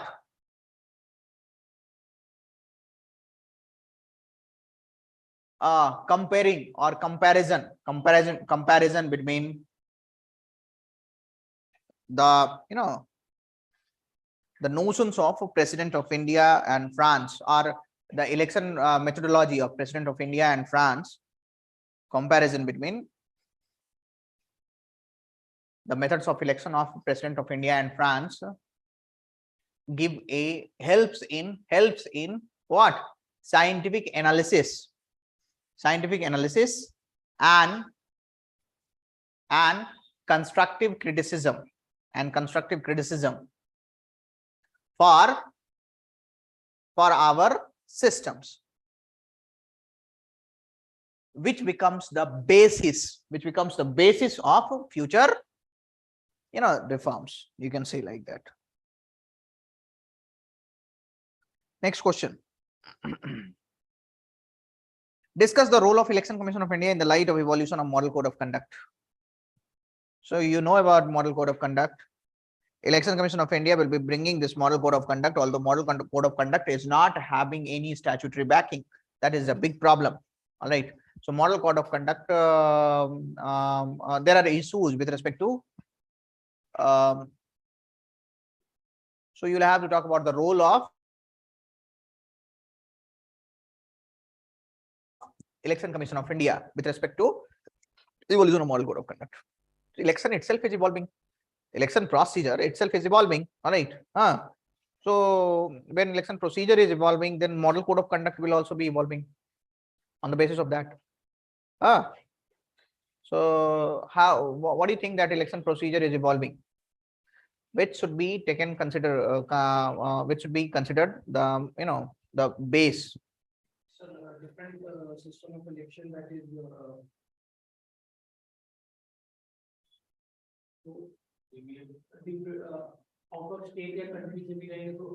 when Universal Adult Franchise was reduced, do you remember that? Which Amendment Act? 61st Amendment Act. So 61st Amendment Act, number 1, which has brought this age was reduced, and electoral reforms like bringing this VVPAT system or this NOTA system. With respect to that, this is evolving. So first you have to start that Model Code of Conduct is issued by Election Commission of India. From the date of announcement of the election, you can say. And this in this Model Code of Conduct, Election Commission of India becomes extremely powerful because it gives a detailed guidelines for do's and don'ts in the constituency. It will also be setting up various CEOs, that is Chief Electoral Officers, and the observing officers and the returning officers, booth by booth. All right.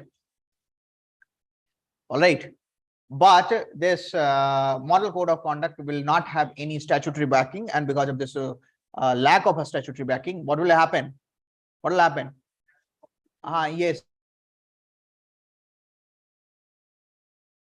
There will be concerns which will be, but with evolving nature of this elections, such as bringing up of new systems, or expanding Universal Adult Franchise, or bringing up new systems like this VVPAT system or NOTA system, the Model Code of Conduct is evolving, and the nature of authority with respect to Model Code of Conduct in Election Commission of India is also expanding.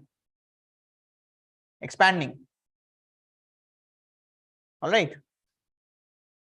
So Model Code of Conduct will be what? Election Commission of India will be the nodal authority which will be fixing the authorities and responsibilities of different authorities which are there. All right.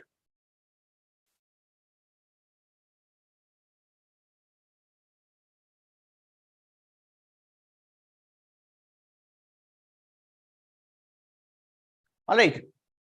So what do you think that how Model Code of Conduct is evolving? It is evolving in its operational sense only. It is evolving in its operational sense only, and there is no this structure. Earlier, you'll have in the beginning, you'll have a very limited Model Code of Conduct, or you'll have no Model Code of Conduct in the first election. All right, and then subsequently it start coming at, and then detailing of the responsibilities and authorities will increase after every subsequent model code of conduct. All right. And then you'll have to give the conclusion. What is the conclusion with respect to this? What is the conclusion with respect to this?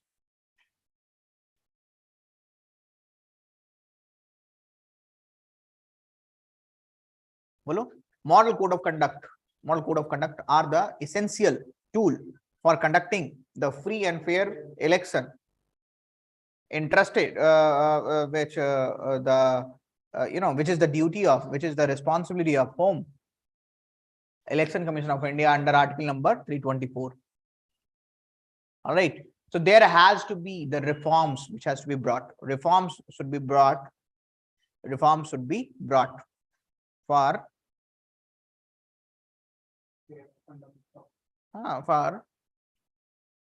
conducting the elections in free and fair manner. By increasing or by rationalizing this model code of conduct. Next question, dekho.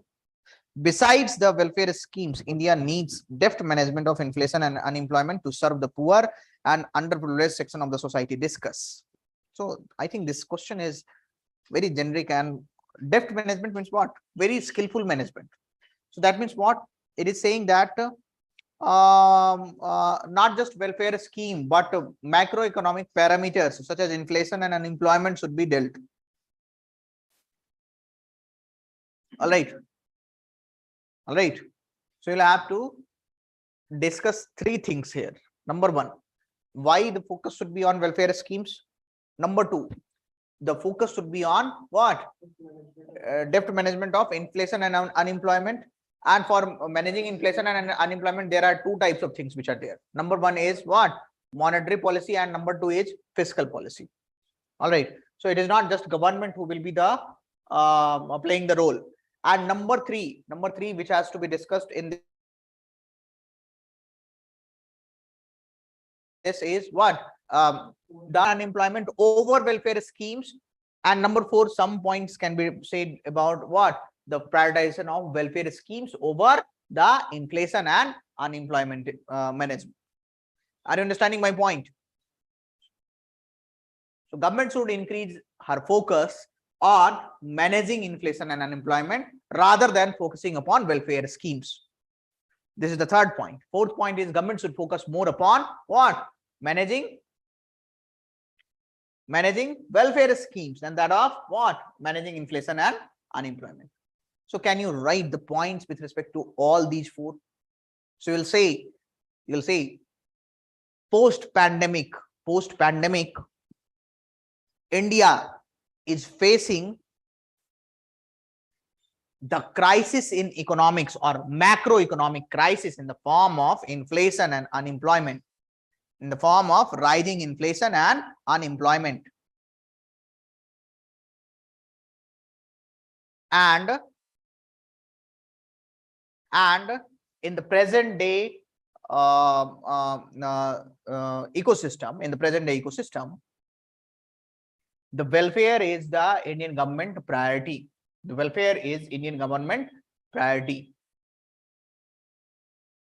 All right. So you will say that, or a good governance is centered around the welfare. So you will say that arguments for the welfare schemes. What welfare schemes will do? For promotion of HDI, for inclusive justice or inclusive growth, for economic justice, you will have the welfare schemes. For tackling the issues, the vibrant issues of economy like the farmer suicide, you'll have this welfare schemes. All right. Integration of multiple sections in the mainstream. And arguments for deft management of inflation and unemployment. Arguments for, so macroeconomic indicators will be improved. Improved macroeconomic indicators which will be there. All right. And the ease of doing business will be improved because of inflation and unemployment management. Ease of doing business. All right. And this will also be indicating what less dependence on the this for this this CAD management, fiscal deficit management. All these things will be there because of this inflation and unemployment management. Then arguments for prioritizing inflation and unemployment over welfare schemes. So trickle down effect will take care of the welfare inclusive justice, which is there. The case study of Gujarat, investment in the form of gift city, all right, has taken care of this welfare of the nearby region. So Gujarat model, or you'll talk about the Bhagavati model. Bhagavati model is indicating towards management of inflation and unemployment first and then welfare schemes. All right. And then you'll have to talk about arguments for this welfare schemes more than prioritization, more than you will have this Amartya Sen model, Kerala model. Amartya Sen model, Kerala model. All right. Investment with respect to this, this. If investment is increasing,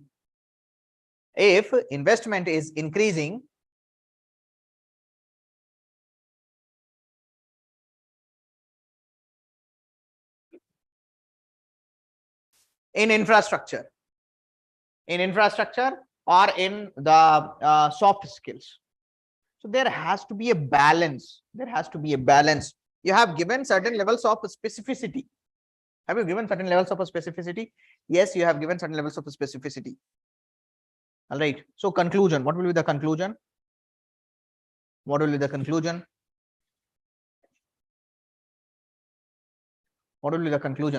conclusion. India should, or Indian government should carefully plan, or rationalize the planning for management of inflation and unemployment, along with welfare schemes together.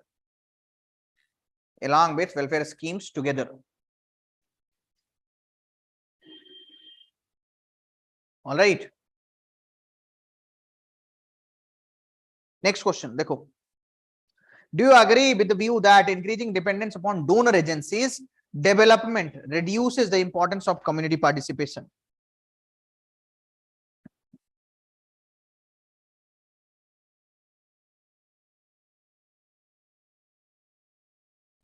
Do you agree that with the view increasing dependence on donor agencies for development reduces the importance of community participation in development process? Justify your answer.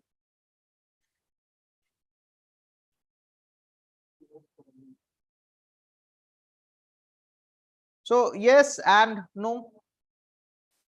Yes and no. So what do you think? Donor agencies, which one it is saying? Important, like Bill and Melinda Gates Foundation, some CSR, yes, CSR activities which are there. So I'll say yes and no. So first you'll have to frame the introduction. Introduction will be what? Donor agencies form the important part of civil society organization. Donor agencies form the important part of civil society organization. All right. Which come together with government and private sector, or which act as a link pin between government and private sector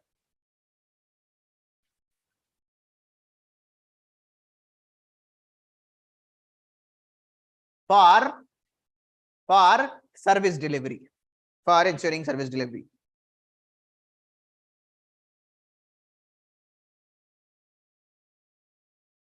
So you will say arguments for yes, arguments for role of donor agencies in reducing importance of community participation. All right. So number one. Why? Because of this what?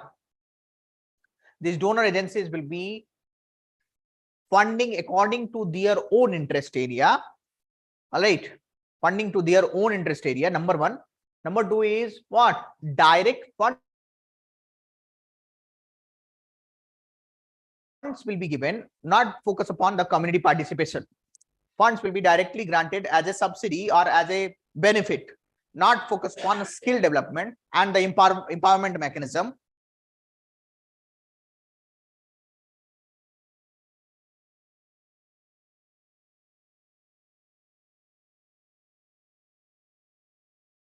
All right. All right. And then community participation empowerment mechanism. And then next is, it is what? A top down approach of funding, not just bottom up, but it is top down approach of funding.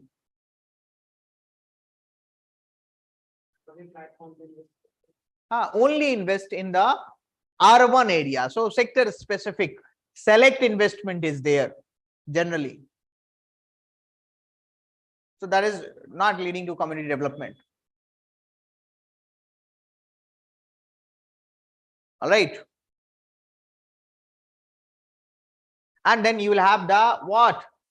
The funds which will be there. Funds which will be there are directed fund, will not have the flexibility, much flexibility. It will be directed fund, will not have much flexibility.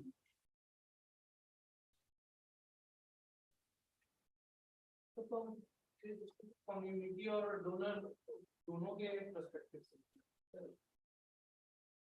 So no, increasing dependence on the development donor agency for development reduces the importance of community participation in development process. All right. So donor agencies are funding. So because of that, what is happening? The community is not participating from community perspective. What? Only limited select civil society organizations, select NGOs will be coming up, not the true representation or true participation of community. Select NGOs, not the true participation of communities which will be there.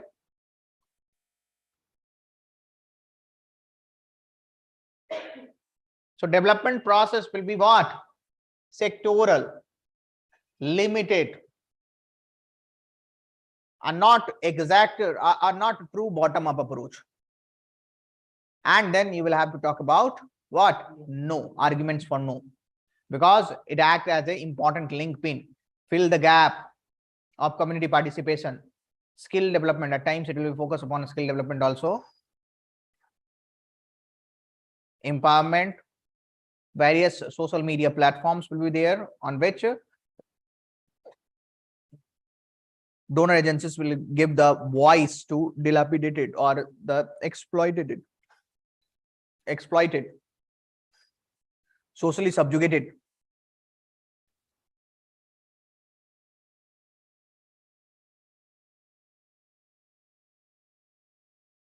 All right. So this is how you can write about the no.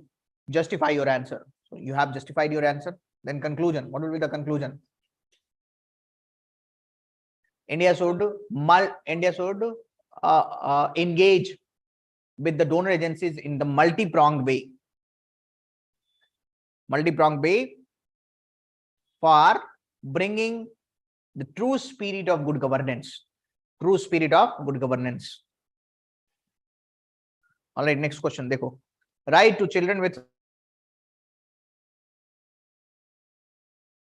Free and Compulsory Education Act 9, incentive based system for children's education without generating awareness about the importance of schooling.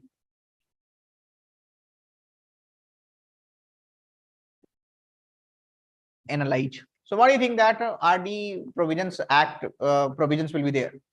So you'll say that Right to Education Act has been brought to implement the fundamental rights, Article 21A. All right. And under this, you'll have to put a box, and under that, you'll have to give the provision. What? Schooling or education as a right, fundamental right for 6 to 14 years age group child. No, we'll come to that. Remains inadequate in promoting incentive-based system for children education. Children education without generating awareness about the importance of schooling. So that means what? Incentive-based system about means if some children is being educated, so what is the incentive on the basis of that? That means, is there any job which is guaranteed for that? All right. So vocational training importance is not there. That is there in new education policy. All right. The focus is not upon learning outcome, but the focus is upon gross enrollment ratio, which is very much quantitative in nature. These all things will be there. So you first write about the provisions of Right to Education Act. Pramati judgment, 25% reservation. Pramati judgment and reservation of 25%, which will be there.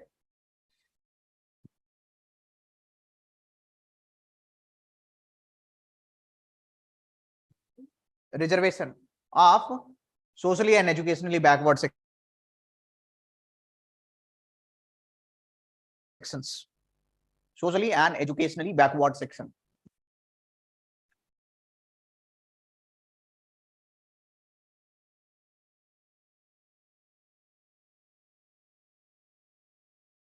All right.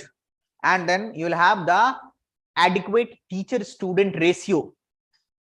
These are the provisions for that. Adequate teacher education ratio and specially trained teachers for differently abled children. Differently abled children. But you know, the deficiencies for incentive based system in children's education. Deficiencies. Number one is what? Deficiencies will be the inadequate focus upon vocational education, conventional education pattern through right to education. Yes, more quantitative aspects will be focused more. Outcome aspect is focused less.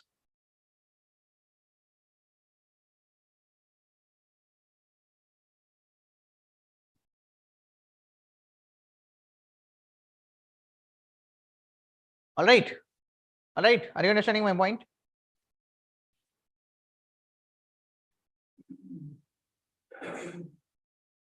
And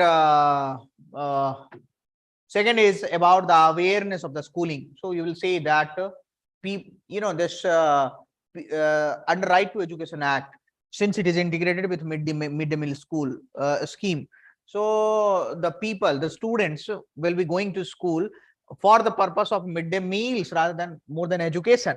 Importance of education is not being highlighted. Some of the reports like Pratham report, Acer survey, is indicating towards the sad state of the education system. Sad state of education system after Right to Education Act.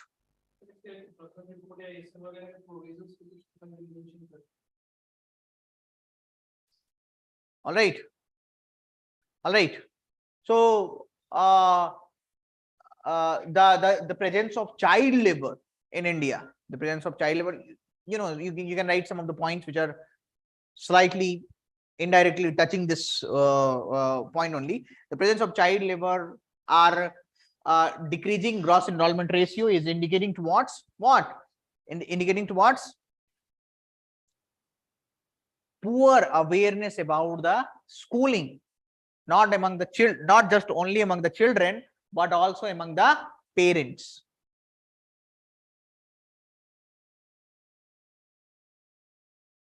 Then we'll move towards conclusion. What is the conclusion? New education policy. New education policy with adequate flexibility. New education policy with adequate flexibility. With adequate flexibility. Is trying to cater the deficiencies of Right to Education Act. is trying to cater the deficiencies of Right to Education Act. So along with this, there has to be one what? Awareness drive. There has to be one awareness drive to promote what? Free and promote the importance of education. To make the education in India, it will help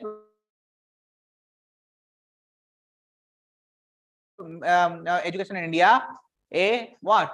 Multi-stakeholders approach and help in attaining the goal of sustainable development goal number 4. Next question. This is about the Western Quad, West Asia Quad. Did we talk about that? I2, U2 several times, which have been mentioned. India, Israel, UAE, and USA. These are the Western Quad are grouping to transform India's position in global geopolitics. Why not? Yes. Yes. How? So you'll say this organization is brought through Abraham Accord. Which accord? Abraham Accord. Through Abraham Accord, this organization is also called West Asian Quad. West Asian Quad. So increasing role of what? Increasing role of India in geopolitics. You see the strategic role. The strategic role, the economic role, the strategic role, the economic role, all right, and other roles.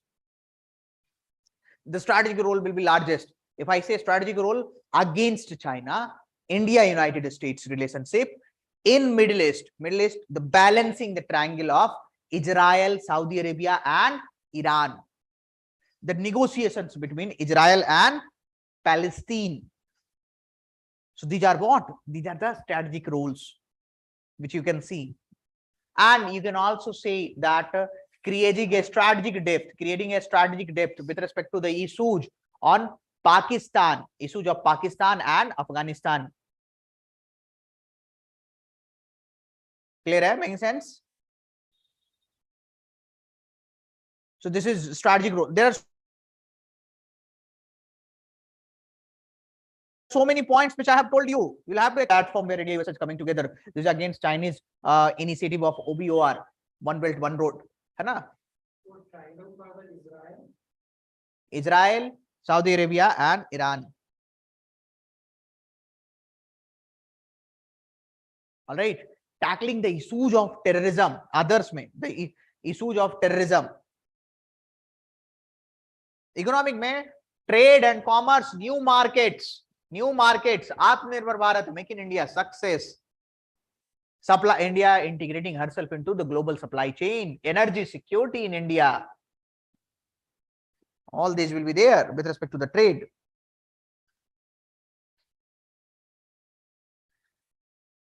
The goals of net security provider and the look west policy of India will be very successful. Bargaining power of India with respect to United Nations Security Council membership might increase.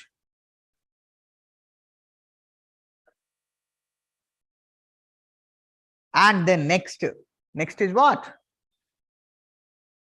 इसके बाद क्या बोलेंगे? Certain issues like terrorism. Did we talk about terrorism? Maritime security. Balancing Indian Ocean region. India's policies or like this what? Neighborhood first approach will be very successful. Or the projects like INSTC, International North-South Trade Corridor, will be what? Will be successful. And then conclusion. Move towards conclusion. Write the conclusion. What is the conclusion? Conclusion. Again, you can say that you have, since you have written once. So right here, the second way. All right. India can become the balancing wheel, become the balancing power or balancing region or balancing power between east and west, north and south, east and west, north and south, while focusing upon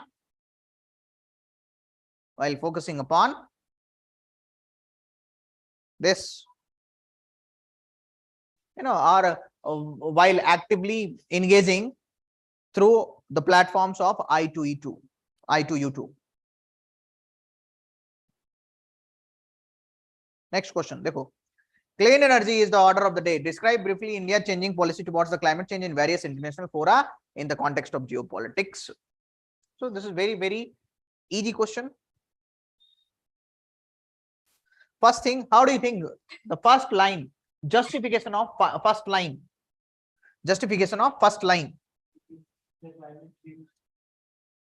yes, you'll say that clean energy is the order of the day. In the wake of rising issues with respect to the climate change, we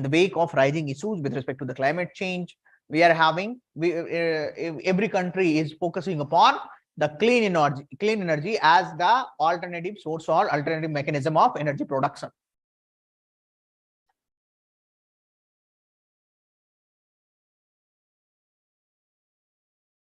Then clean energy or renewable energy forms the major part in the form of wind energy, solar energy, biogas based energy, and you will say alternative sources of energy like geothermal energy, shale gas, not shale gas, but you'll say that this gas hydrates based energy, tidal energy, etc. All right. So you define that. India's changing policy. How it is changing her policy with respect to the clean energy. So tropical and subtropical region alliance, international solar alliance, creation of INDC, bringing up of climate justice after Paris climate deal, advocate of developing and least developed country. The idea of climate justice, these are very, very big points.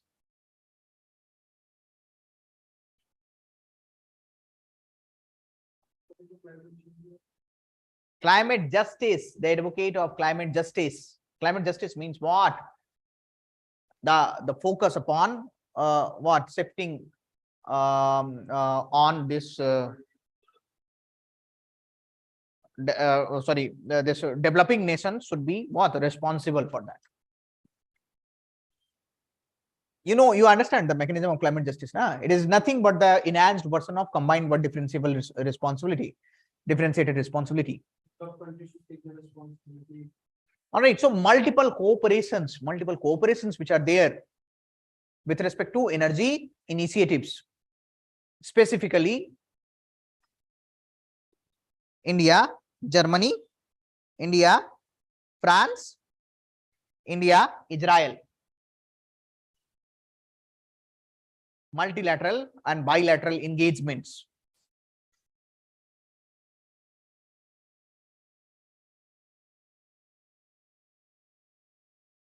Are you understanding my point? The global drive for ethanol blending. India is supporting in that. India is supporting in promotion of green infrastructure, sustainable development goals, advocate of sustainable global development goals on what? The various platforms like G20.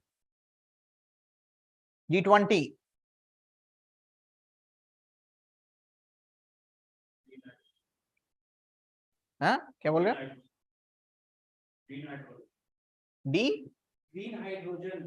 Green hydrogen. Yes, so you can say that technological cooperation for finding out the new sources of clean energy. So this is how you can write. So then conclusion. What will be the conclusion for that?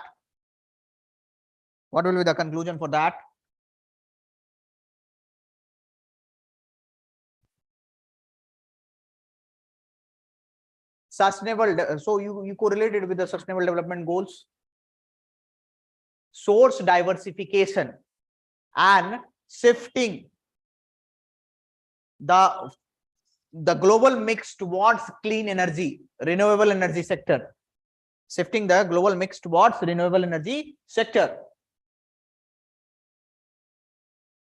is are the way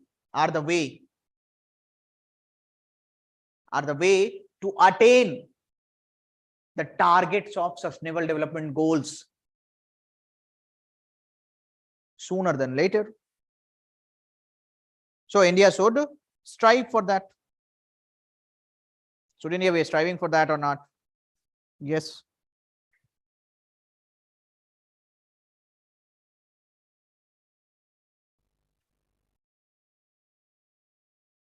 So this is how the paper 2 is concluded. All right. Did you find it very difficult? Yes. It was not very difficult paper. This paper is going to be scoring this year. Except one, all the 19 questions you can write very beautifully. All right. So tomorrow again 1 p.m. we are going to finish this. Okay, paper 3 and paper 4 also. All right, so that you gain the confidence. My purpose of doing this is to give you certain levels of confidence. अरे सुन लो, सुनंत इधर उधर इधर उधर. My purpose is to tell you give you certain levels of confidence. All right, with this confidence we will start once again for 2023, and I'm very sure that if you follow the right strategy, you are going to ace that. You are going to crack this examination. All right, you just need to commit yourself. Commitment for the hard work, commitment for 3D: dedication, devotion, discipline. All right, and I'm sure that you all are going to do that. I have faith in you. Okay. So okay, see you all tomorrow 1 p.m. with paper number 3. All right, see you all.